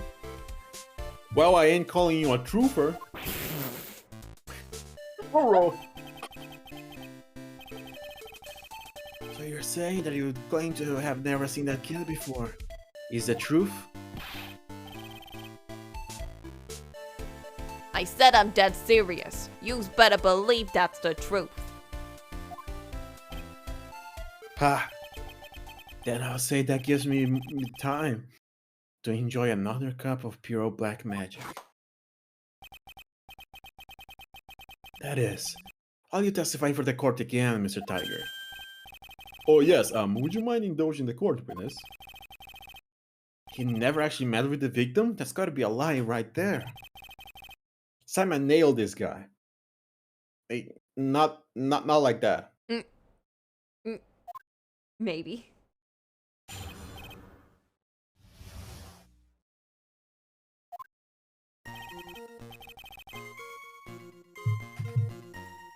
I ain't no liar. I never met Glenn Elg. There was some lame guy with that name though. Wanted to borrow cash from me. I set up a meeting with the guy at my office, Tender Lender. Wait a gosh darn second. Didn't we mess with his desk? I think? Found a Tender Lender. We found this. A computer virus made by found at Tender Lender. We found this. That's very important. Math. Nah. I don't know if that's important. Found a tender lander? Found a tender lander. Don't you get it, Kyoko? Yeah. Okay. I was about to do a speech, but you get it, alright. Do your speech. No! You ruined it. I waited around for him, but he ain't ever showed. Oh, well, that's the statement. I ain't never been to that Twabien joint, you hear? And why do you have the fucking matches of it? Very suspicious. Sus, as they say. Sus. Yeah.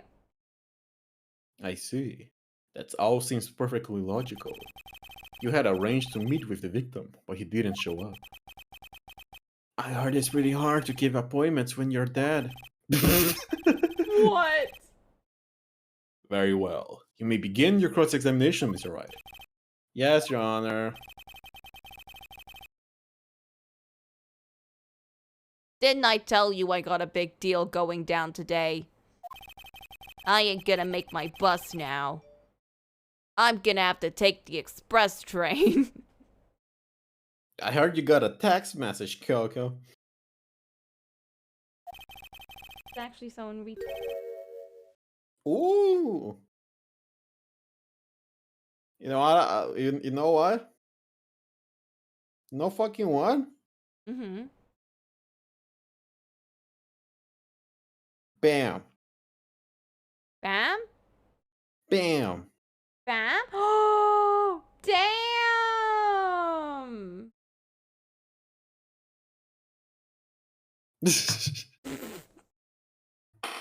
Okay, Did you read this? I'm going a bit extra with the thing right now. I'm putting The like fake? full on light beams in her eyes. Okay, let me decrease the opacity a bit. That's a bit much.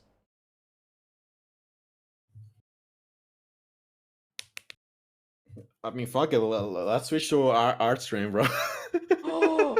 Oh my god. What? I did an effect and it kind of went a bit. Okay, anyway. That bill's going straight to you, right? Err.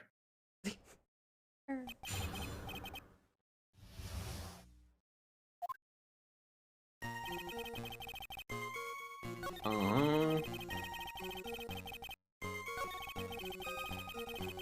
Mm-hmm. Mm-hmm. Mm-hmm.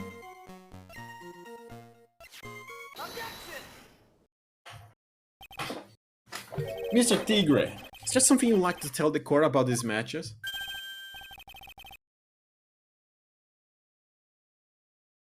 Matches? What are yous talking about? We found them in your office at Tenderlander. They're from that restaurant. What? If you've really never been to Tribulation before.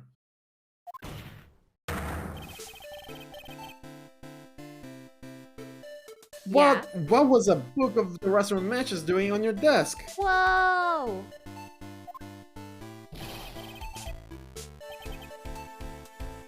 You's been snooping around in my stuff now too, wise guy. What are you, my ball and chain? Ain't no broad controlling me. Based. Bruh. Order. Well, witness, I think it's time you started telling us the truth, don't you? Sorry, I'm terribly sorry. Forgive me. I ain't no pussycat. I don't go back on what I said. But okay. I was at the joint that day. So he did go back on what he said. What? It's the most unenthused what I've ever heard. But listen good, alright? I might have been there, but I still never met that kid. Well, well. Looks like an order just came in for another testimony. I'm this close to proving it was him. He did meet Glen Elk that day. And he did put poison in his coffee. He must have.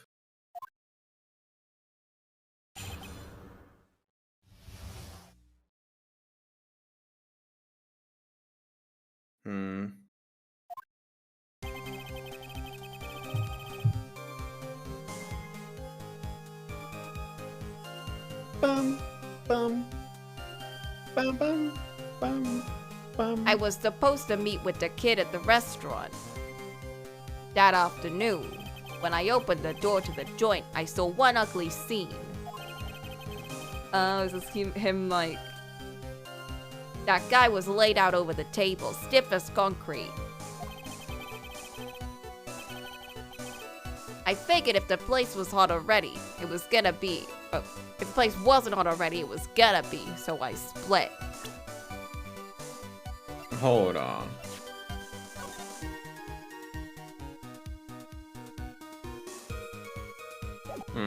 I don't know. I thought I had something.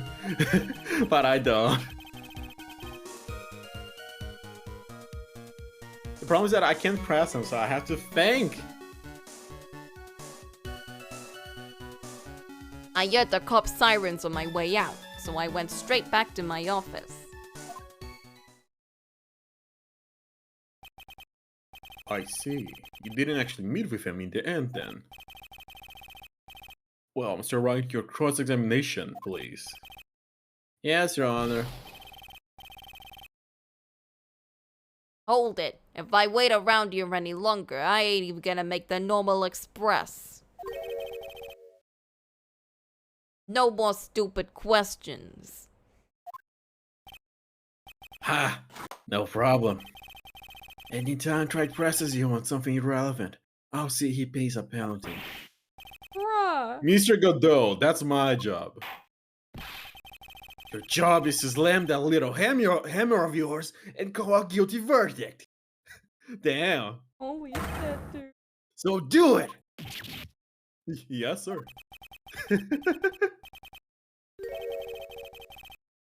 That special express ain't cheap, right? Just so yous know since yous payin'. Oh man, doesn't the rule of law mean anything around here? No, it doesn't. Let me see what Phoenix says at the end. This is this is my guiding line now. When I opened the door, I saw the scene. Where is the door, the entrance located? Because we have the plan. Ah! Ron, I didn't mean to. you present- idiot.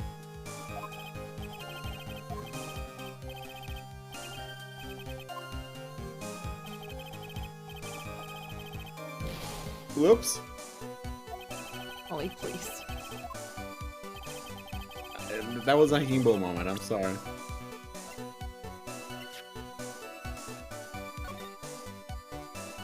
The entrance is right here. So he wouldn't see the body immediately upon entry. Right? Like he enters here and he said he saw immediately the body. He wouldn't have. Yeah, you're right. Is that a contradiction, bro? I don't know. I think so. I think that's a good point. Alright, I'm gonna present then. Alright, when I opened the door, I saw an ugly scene. I pressed it by accident. I'm a mess. You're making more mistakes just by pressing things. I'm not used to this 3DS bullshit, bro. I don't want to read this shit. I want to.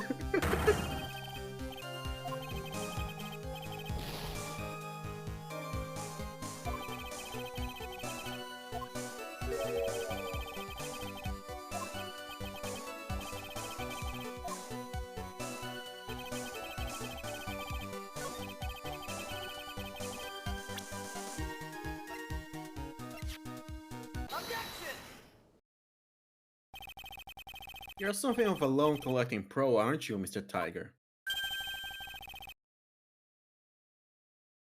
No one escapes the tiger's clutches. Well, I'm something of a lie detecting pro. And no one escapes the Phoenix clutches. Next time we got something straight. What's this, right? A new line of irrelevant questioning?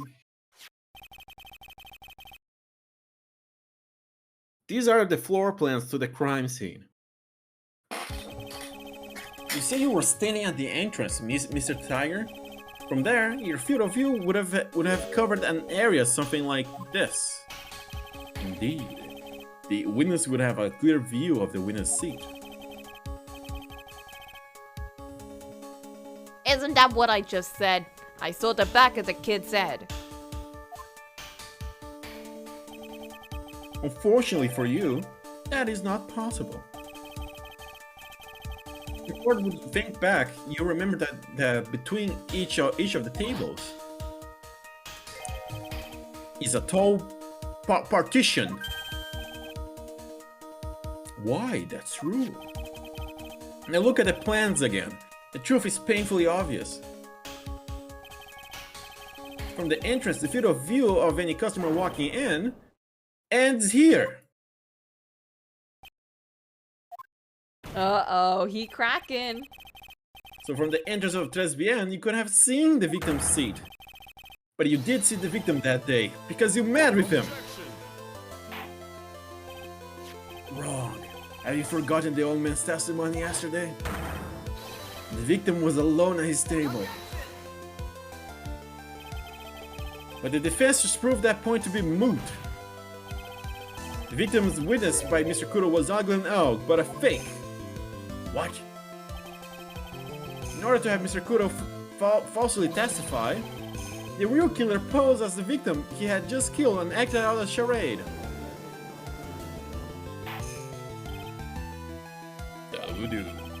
This trial has gone on long enough without the obvious question being answered. Who exactly was this real killer who impersonated the victim? Who do you think?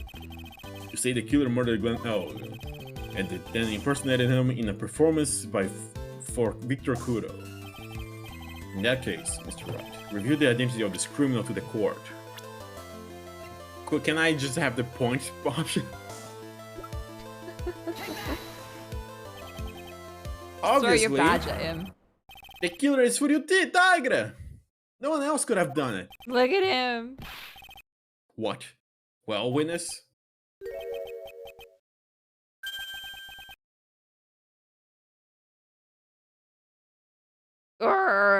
Ha!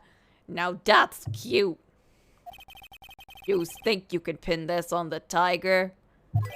Maybe you don't understand. The tiger is the king of the something.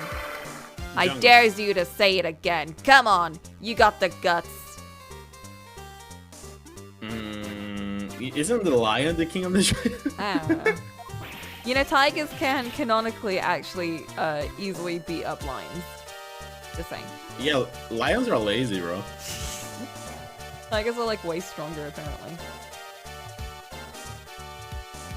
But lions have drip though. Right, they got a big ass mane. Pomerians have manes too. That's comparing a fucking rat to a majestic lion. You can't threaten me, Mr. Tiger. It's the defense. Go ahead and tell the witness, Mr. Wright. Mr. Wright! Sounds to me like it must be you, old man. You've got guts, I'll give you that. Mr. Wright, do not leave me to handle this alone. Perhaps I can end this embarrassment. Mr. Godot. Why don't you just go back over Mr. Kudo's testimony one more time? The old man didn't see just the victim. Oh no.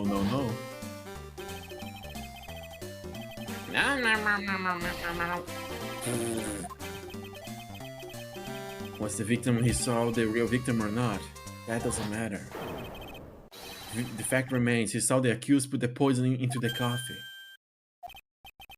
Yes, it was the waitress who poisoned the coffee. Very impressive, Mr. Godot. Waiting for my absence to launch your attack.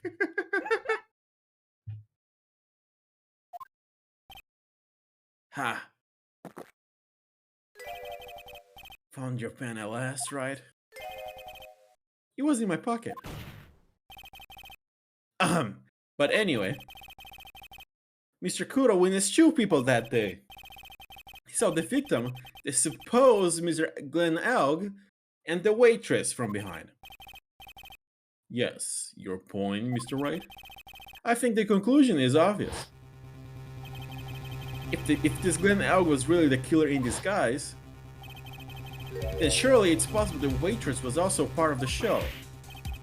What? You mean the waitress was an imposter as well?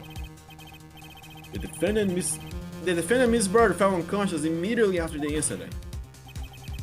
And someone used her... Do we not have an autopsy report for this case? Oh, it's very broad, that's why. And someone used her fainting to hatch an elaborate plan to pin the murder on her. Who on earth was it? Who could it have been? Who was this waitress Mr. Kudo witnessed? Could have been the odd girl. Yeah, Viola. It gotta be Viola, right? Viola.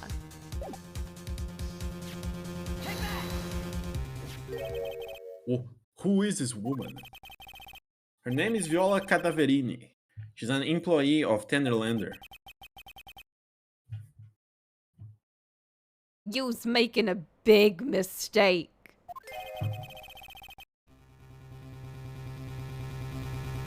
Do you know who Violetta's grandfather is? You better be going home in an armored truck tonight if you know what I mean. Stop shaking, Nick! Where was I? Yes, the defendant, Miss Bird, has stated the following.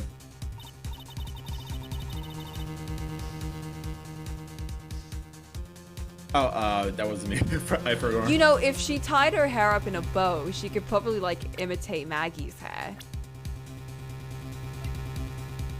Yeah, the color is similar enough.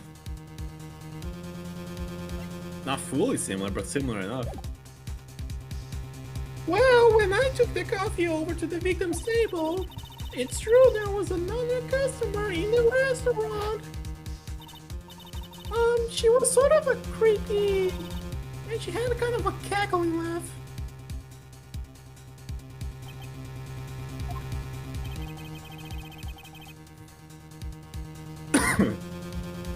There are just too many contradictions in this case. The second man at the victim's table, who nobody but Miss Bird seemed to have seen, the earpiece worn by the victims in his left ear when that eardrum was ruptured, and the radio show he was supposedly listening to half an hour after it was over. There is only one logical explanation that clears up all of these contradictions. The whole incident took place twice, once for real and once for show. And Mr. Furio Tigre, the only person who could have committed the crime, was you! Witness, what have you got to say? That's cute. Sorry? You's all right. I could do with a guy like you around.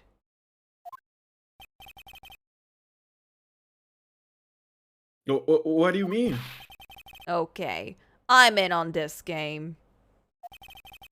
I'm gonna have to charter a jet to get me to my meeting now, but I'm gonna give yous one more thing to think about before I go. Something to think about?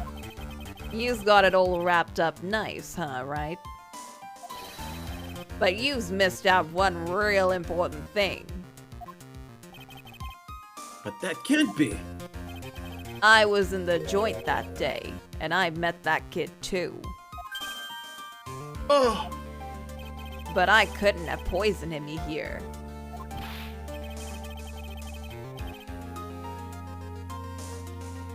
what? You really expect us to believe you now, Mr. Tigger? Ha! What a troublemaker. Troublemaker? Looks Looks like like we're we're gonna. going- Oh, that's you? looks like we're going to need another one for the road. God, I want a coffee now. One more steaming cup of hot testimony. Don't, you're going to bed soon. Here. Indeed. Witness, you will explain yourself to the court. I will give you one more chance to testify. What happened that day at 3 p.m. between yourself and the victim?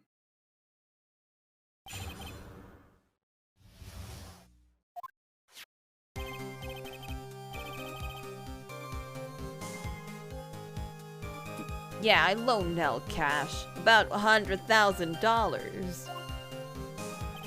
That day, we was due to have a little chat. The kid had hit his payback date, see? So anyway, he tells me he's got no way to pay up. I'm about to flatten the guy when he starts screaming. Yeah, I won. $500,000. He got lucky, you know. Real lucky. If that waitress hadn't done what she'd done, everything would have been over.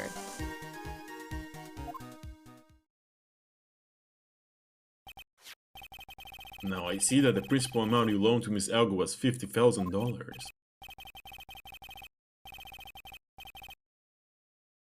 Yeah, well, you've got the Vic to take into account. Interest bills up fast, you know. That's faster than fast! $100,000 is twice his principal. And the repayment deadline was December 3rd, the day of the incident in question. Yeah, he was one lucky kid. He got that $500,000 just in time. So I ain't have no reason to kill the kid. And if I ain't got no motive, you ain't got no case. His motive? He has to have one, but what is it? I know his motive! I don't know how to present it though. He didn't just want the 100,000. He wanted all the money, you know why? Why? Oh, I'm looking for the thing. Hold on. Up. There we go. Yeah, but Because he has to pay the dollar. no, that might be a bit too much of a reach right now. What Yeah, else? that's why what did he want?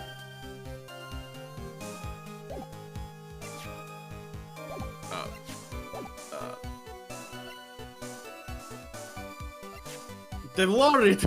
No, that's just $500,000. MC Bomb. Well, I think it is that one. I don't know how to present it though. Just present it. On the statement that's like I have no reason. Can I shoot not press him? You can. I I have can? to read it, so just saying. Is that your way of saying we're running out of time? Do not press everything? No, it's my way of saying I don't want to read this boy. Okay. I'm struggling already. Uh-huh.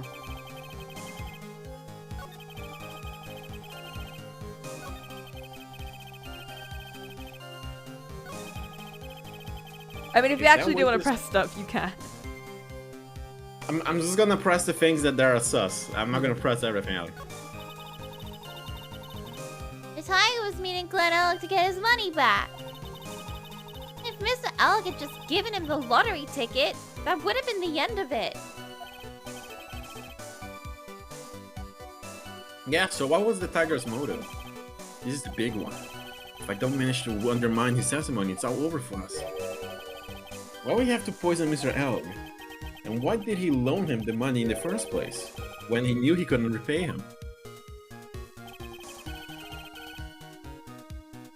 He couldn't have known that Elg was gonna win the lottery, right? I feel like that's not something you can predict. No.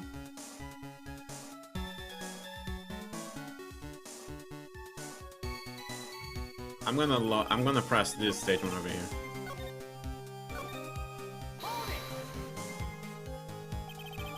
The waitress, you mean?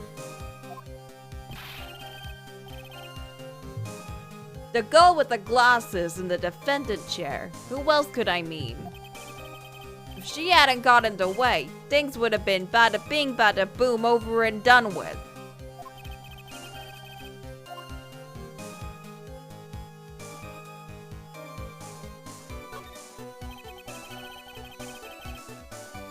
How do you think things would have been over and done with? I use all there or what? I'm talking about the cash. I was there to get my 100,000 bucks back. That's all. I'm a businessman. It was all coming together before that waitress got in the way. As far as I can tell from the witness testimony, other than recouping his loan, Mr. Tigre had no motive for killing the victim. Witness, you will amend your testimony to reflect what you just said. The tiger's motive, huh? Yeah, there we go. New statement. So now you can probably present stuff there. But you put on a roll, so go with your heart. I'm gonna follow you, Coco. Maybe you're right about MC Bomba. Bum, Right? Bomba. Bomba. I am right. My Maybe- jail powers did this to me. Maybe it's bait though. Bro, it might be. So you just intended to get that $100,000 Mr. Elg owed you, correct? I loaned the guy the cash. That's my right. My what? My right.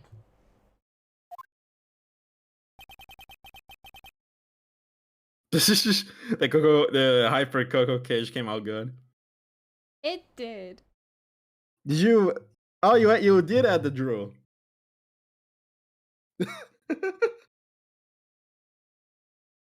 Unfortunately for you, Mr. L, I don't believe that $100,000 is what you were after.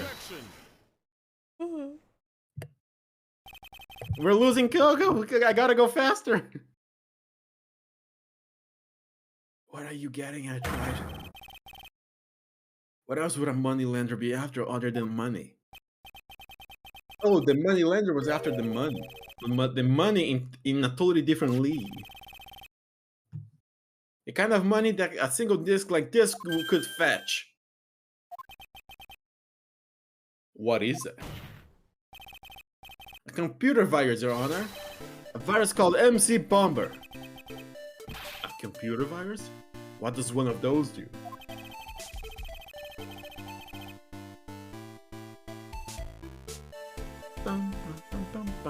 A computer virus is a program that wreaks havoc on the insides of a computer. A computer? What does one of those do? No. No, you can't be that bad. I guess the beard isn't the only part of his honor that is from the Stone Age. I'll explain to you later, Your Honor. Right now, this is a very important point. A virus like MC Bomber will be worth several $1 million on the black market. So several $1 million. Lending money with no hope of ever seeing repayment would normally be bad for business. But in this case, The very fact that Glenn Elg had no way to repay the money is crucial. What? Glenn Elg was a programmer, a highly skilled programmer. That skill was the collateral Mr. Elg put in order to borrow the money. Objection! You're trying to suggest the winner's motive was to get a hold of that program? Exactly. The witness may have poor fashion sense, but he is by no means an idiot, right? I mean, a man like him could get his hands on $1 million without resorting to murder. Of course he could, provided that he had time. But if he had, what if he had needed the money right then? When the pressure's on, the luxury of choice tends to disappear. It seems you have a logical conclusion for this theory, Mr. Wright. Would you care to share it with us? Why did Mr. Tiger need money to the tune of $1 million? Now I present what I thought.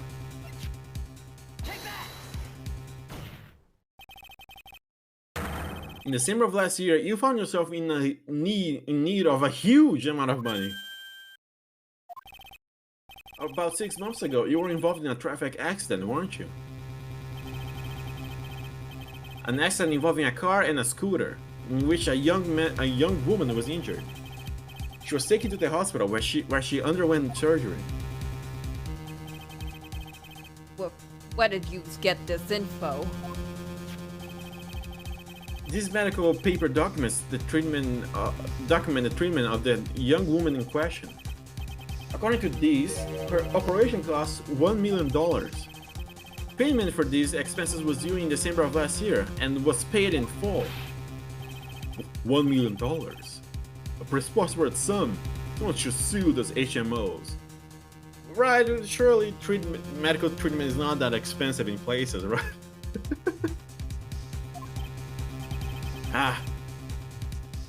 No one would pay a bill like that. If the medical association got wind of it, the hospital would end up as dead as a mortgage. Don't make fun of me, it's not my first language. Speak another language right now, fluently. Anio. Uyu. Uyu. Well, Mr. Tiger had no choice but to pay. Because his very life depended on it. Oh. Order. You say his life depended on him, Mr. Wright. Indeed he did, simply because the injured woman was none other than Viola Cataverini. Oh! Did you say Cataverini? He knows! Bruto Cataverini, mob boss in charge of all underworld activities in the city, and doting grandfather to his precious Violetta, also known as Viola Cataverini. Your life was in danger unless you paid compensation to the boss, correct? It makes sense. You were desperate to acquire the $1 million Cataverini demanded of you. So desperate, in fact, that you decided to sacrifice Glenn Elg's life to pay your debt.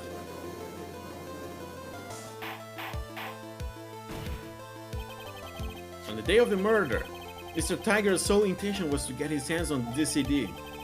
Glenn Elg had no way of paying back the $100,000, and Mr. Tiger knew it. But then a miracle happened. The kind that Mr. Tiger would prefer to say never happened, but he can't. Neither can I. The lottery win. Exactly. At the 11th hour, Mr. Elg won $500,000 on the lottery, which left Mr. Tiger with no way of getting his hands on the all-important CD.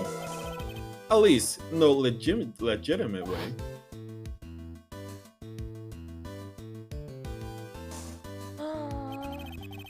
So he resorted to illegitimate ways. That's crazy. He murdered Glenn Elg and then made his next move. To frame Maggie Bird for the crime. Mr. Tiger posed as Glenn Elg, while Viola Cataverini played as the role of Miss Bird. then they reenacted the whole thing in order to establish a witness. The witness being the one we all heard testify yesterday, Mr. Victor Kudo.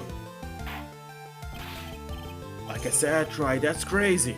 No one could pull off a stunt like that. For starters, there's no way the chef could have been kept out of it. Mr. Armstrong knew all about it. Have you forgotten already, Mr. Godot? Mr. Armstrong owed the witness money too, $500,000 in fact. He had no choice but to go along with Mr. Tiger's plan.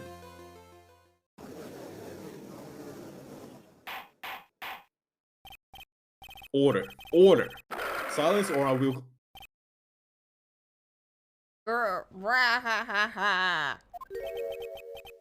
You've put on a good show, Spiky.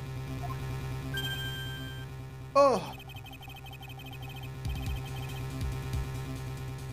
If yous want to stay alive in the loan shark business, you gotta be careful. You saying I dressed up like that kid, created a witness, and framed someone. If I did something crazy like that, I'd leave a trail as bright as my shirt. I ain't dumb enough to do something sloppy like that.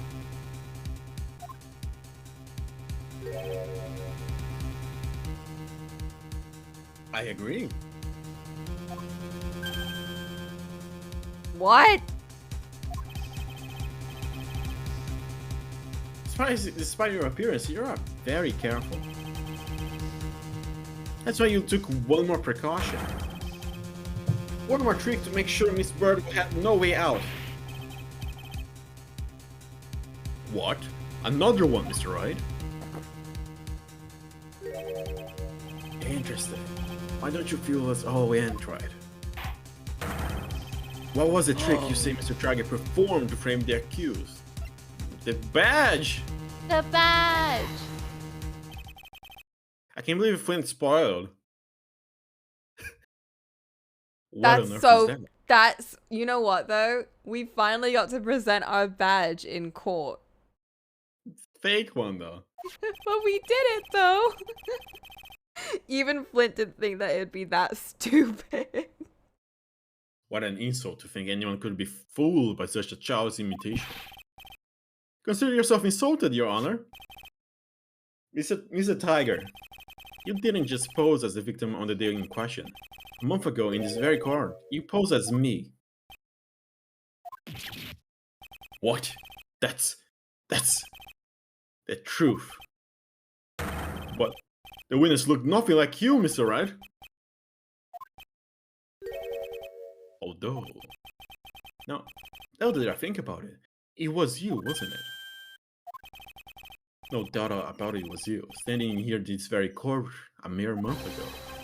The Phoenix Wright who put up the most disreputable shabby defense I had ever seen.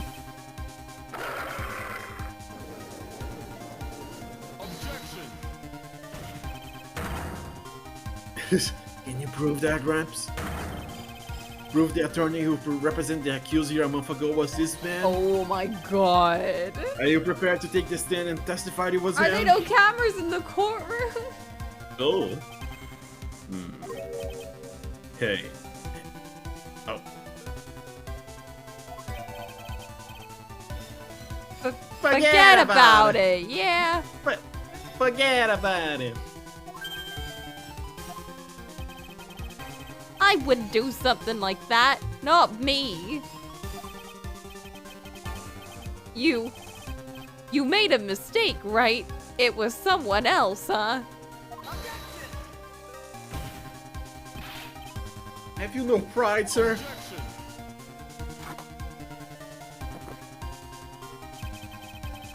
This is a matter of pride.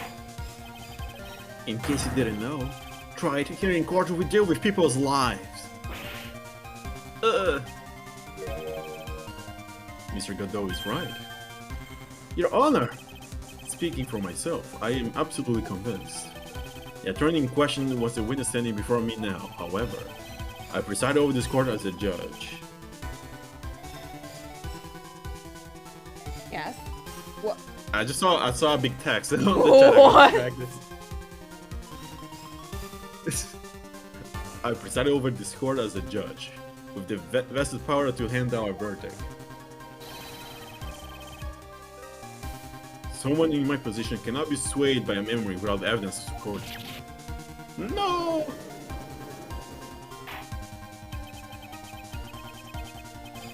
If the defense has no further evidence, the court will now excuse the witness. The circumstances surrounding Mr. Tiger are dubious for sure, but not conclusive. But we've come so far! You say he impersonated Glenn Melg. You say he impersonated you. But none of that adds up to a murder charge.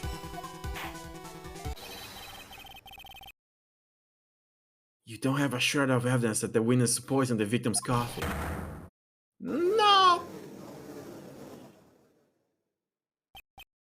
Gumshoe, Okay, can you come in? But What? okay, but we've proved our defendant is innocent. So can we leave? This is not how it works in this game, Oh Coco. my god. We need to find the accused. This is our job as a defense lawyer. Me watching Suspicious Partner with Solen, and one of the biggest things that they said was, well, we've done our job now. We've proved that they're innocent, and then they left. Like, okay, now you guys can find the killer. In I Hear Your Voice, the protagonist is even punished for trying to find the real killer as a defense lawyer. Yeah, because it's like, bruh, that's not Like, your bro, job. that's not your fucking job, dude. Imagine Phoenix Wright getting someone genuinely guilty, but like, it's like a guilty, but not in a way where they're evil. Like a full-on I Hear Your Voice situation where it's like they're they did the bad, but like it's for a reason. Like what do you do in that situation? Kind of thing. As like an I Hear Your Voice, obviously, like, you know, defend them to the best of your ability, but don't lie about it. But I feel like Phoenix would probably be like, Let's, find a loophole. Like they did with fucking the mask star the mask, dude. yeah, where it's like, well, double He was jeopardy.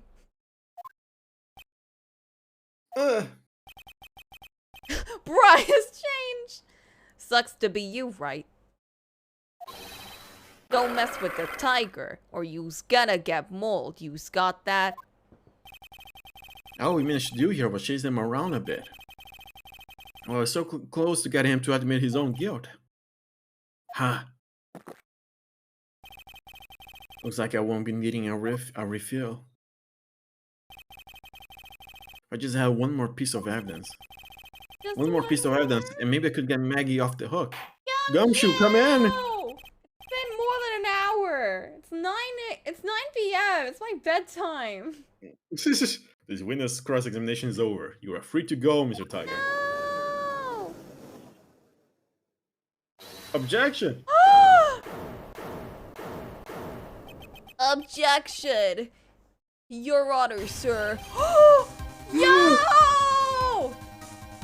Wait! Detective Gumshoe! Sorry it took so long, pal. I staked everything on this. My badge. The works. So here it is. My heart's counting on this too. What is it, detective? Isn't it obvious, pal? It's the final, decisive piece of evidence. What? What?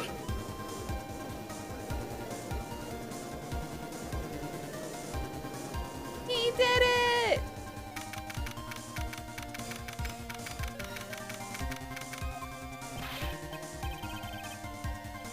Sorry it took so long, pal, but I finally got the results from the lab.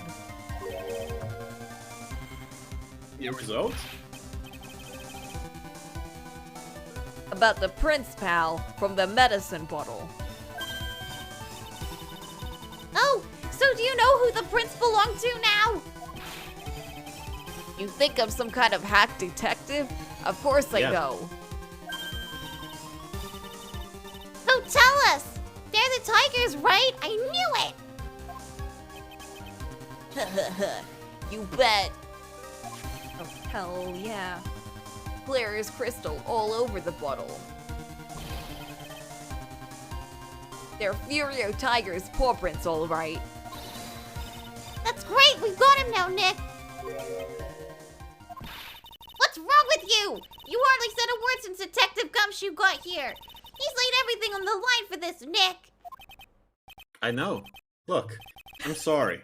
It's kind of hard to say, but it really doesn't make any difference whose prints are on that bottle now. What? Gumshoe would do it for his friends. He'd do it for Edgeworth. He wouldn't do it for like... He did it for Maya in the last game. He did it for Maya, yeah. He did a lot for Maya's case. Bro, that case was really good. That case was really long. Yeah. What? Why not? What we need to produce at this stage in the trial is irrefutable evidence that the Tiger put poison in Glenn Elk's coffee. He's already admitted that he met the victim. The fact that his prints are on this bottle, that really doesn't make any difference now. I knew it.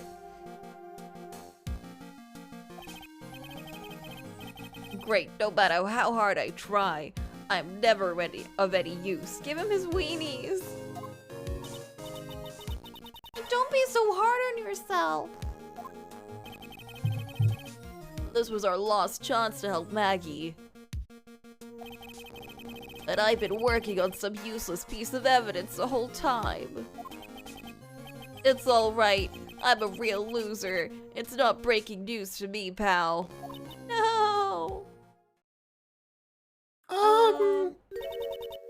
Detective Gumshoe! Maggie! You've been working on something for me?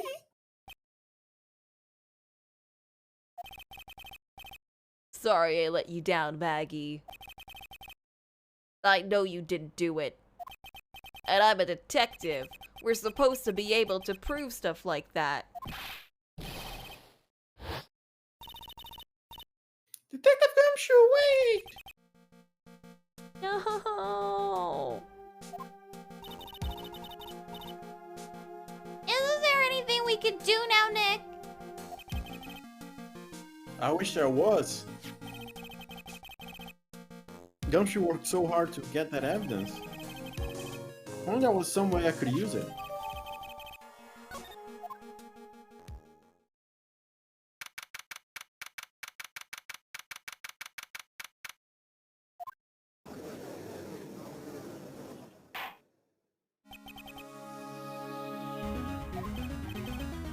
Yes, Your Honor? I granted you a recess so you could prepare this decisive evidence you've discovered. Yeah. Yeah, our decisive evidence. Don't keep us all in suspense, right? Show us. Naturally, we can assume it's evidence that will actually stand up in court, can't we? Think, Phoenix. Don't let Gumshoe's hard work go to waste.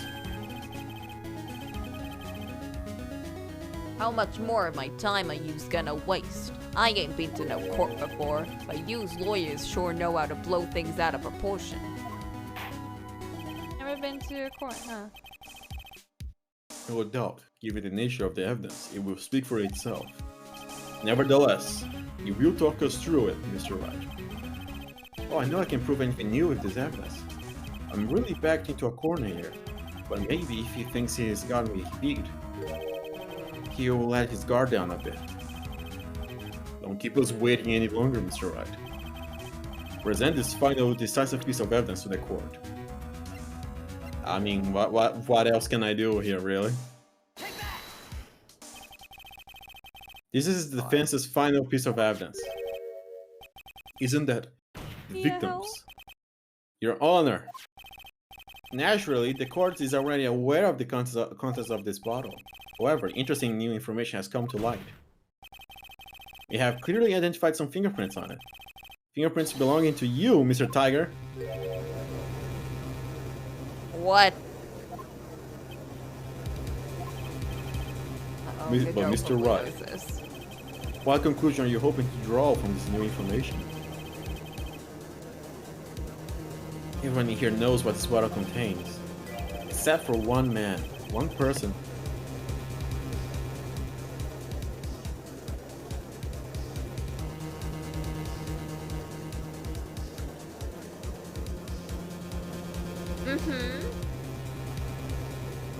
Someone walked in, I'm sorry.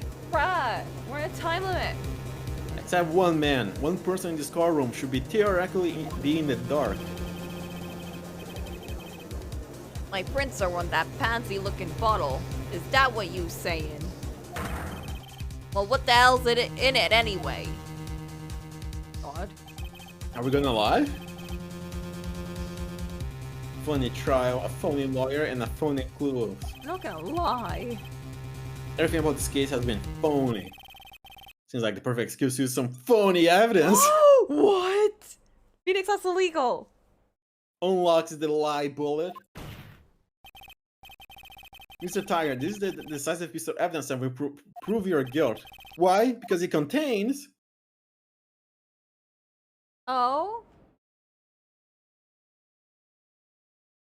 So he said use phony evidence, so... We're lying. This is the bottle containing the potassium cyanide. Potassium cyanide? The poison used to murder Mr. Elg, Your Honor. The victim's killer used this very bottle. And on this bottle, Mr. Tiger, we found your fingerprints. Well, how do you explain that? Ha! You'd make a good clown, you know that? What? Yous ain't never gonna get this to stick. Yous just making me laugh now. You think a cheap bluff like that's gonna fool the tiger? A bluff? I can see straight through you, Phoenix Wright. That ain't the bottle with the cyanide in it. No, this is the bottle we found traces of the poison in. Uh-oh. Don't mess with the tiger or you're gonna get ripped to shreds. The cyanide bottle was brown and made of glass. Oh, how do you know that, bro? That cheap piece of trash don't look nothing like it.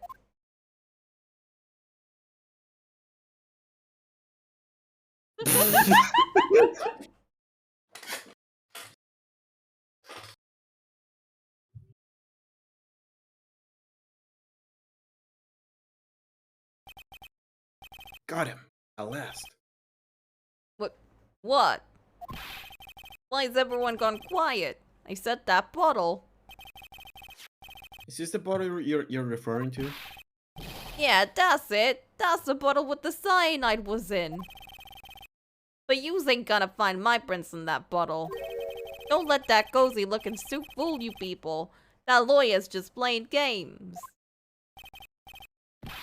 Tell him, Godot. Tell that guy where to go. You sure haven't figured it out?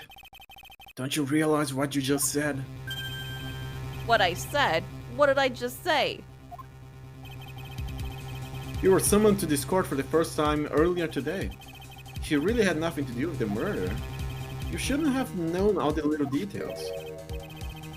For instance, you shouldn't have known what kind of bottle the potassium cyanide was in. Grrr. But just now, you slipped up in front of every single person in this courtroom. You described the exact bottle used by the killer to hold the poison.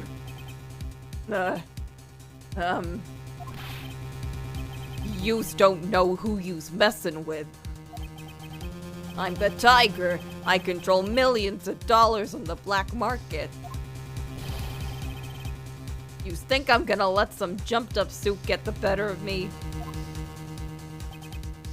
Sure, the last piece of evidence was phony. That's just what you deserve. The phony trial with a phony lawyer. It was all played out by you, the biggest phony of all. Grrr.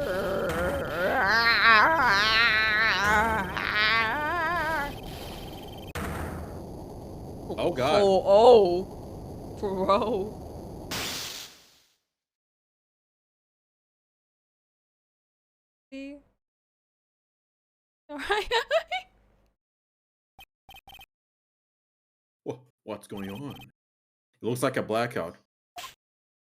What? Well done, Trice.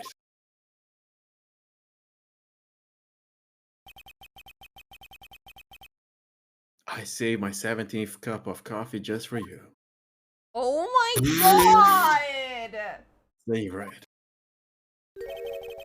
While you watch your cage pray. Okay, that was a good line. Yeah, it do be cool sometimes. Sometimes. Right, you caught a tiger by his toe, but if this one hollers, he won't be let go. The prosecution will be sure to take care of Mr. Tiger, won't you, Mr. Godot? He's been arrested on suspicion of the murder of Glenn Elg, Your Honor. Fortunately for us, we managed to rectify a very grave error. Mr. Bird was found guilty in the absence of a genuine defense attorney. Yes, she was. And in the absence of genuine evidence, the tiger made one mistake. Indeed. He nearly got away with everything if it wasn't for that one slip of the tongue. Future Tigre is truly a frightening criminal. Ha! Truly frightening one is that defense attorney over there. Godot. Well, I am now in position to deliver my verdict. This court finds the defendant, Maggie Byrne,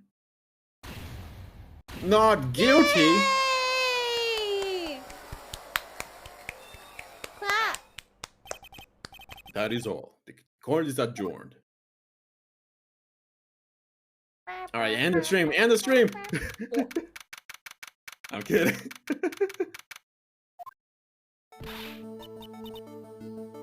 Mr. Wright, I'm at a loss for words. Thank you, sir. Congratulations, Maggie. I was so mad when Mr. Wright landed me in all that trouble a month ago. But now I feel like I can forgive him. What? Hey, that wasn't me, Maggie. That was a tiger. Oh my god, this girl. Look, Nick, in the doorway. Gumshoe. Detective Gumshoe. Oh, guess I'll be heading off then. See you around. What? Wait. No, come back. Detective Gumshoe. Oh, yeah. Congratulations, Maggie. Thanks. I knew you were innocent all along. Why didn't you say that in your testimony then? Huh? Because he can't. You're allowed to. Well, I was... I guess I'll be heading off then. See you around. Oh my god, Gumshoe. Wait up. He just ran off. At least take the weenies. Maybe we can give it to her in a bit. They're like soggy and gross now. You haven't even put it in the fridge. Maggie, why are you being so hard on him? For real. He busted his butt for you. It's thanks to him that we got the medication bottle. That wasn't even in use. Oh my god. Bro, she kind of pissing me off right now. It's What? only because Mr. Wright used it so cleverly. Detective Gumshoe was just running around in circles. Poor guy. It's like Shishio isn't ready to forgive him. Can't you put in good word for him, Nick? Yeah, Maya is right. I should help Gumshoe out. It's clear he needs it. Maggie. You know, Detective Gumshoe's been really worried about you through all of this. I wanted to believe that, sir. But on that first day of the trial, He practically gave the judge a free pass to lock me up. He was holding back a lot. He didn't have any choice, Maggie. He's a detective. He has to report the facts. He doubted me, that's why. He thought I might have done it. Got to prove it to her that Gumshoe really cares about her. I know. I'll give her a little present to celebrate her freedom. My badge. Give her food. The weenie! Weenies. I want to. Here you are. A present to celebrate your freedom. Yeah, that's a present from Detective Gumshoe, made with a ton of love. He said you lost weight and he was worried about you. Detective Gumshoe. I actually really like weenies, you know? Uh-huh. Do you know? Did you guys hear that? I'm pretty hungry myself, you know. Yeah, the trio dragged it on a bit today, didn't it? I think we could all go for some weenies right now, right, Nick? Is it okay if I eat this now? Aww. Phoenix goes to Edgeworth. So how is it, Maggie? It's really good. And a day old.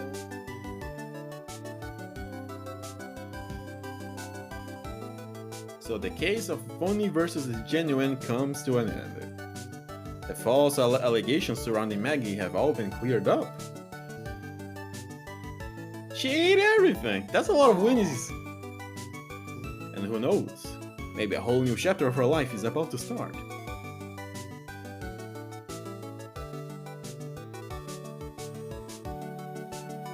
Recipe for turnabout. I just got it. It ends with giving food because it's recipe for turnabout. What's the next one? Turnabout beginnings. Oh my god, the next one is so exciting. Bro, are you excited? Bruh. I don't even know what it is. Don't click on it. What I wanna. No. Fine. Let me save. I already saved. Save again. There. Okay. Why the second one? Just in case. Okay, Bruh. gang. I need to go to bed. I'm tired. What do you think of that Bruh. case? It was a fun one, bro. Bro, it's a case 3 case, but it was actually fun. Yeah, I feel like that was the best third case I've played. What was the third case in... Oh! I was wondering what the third case was in the first game. Because for some reason I never count the second case as a second case.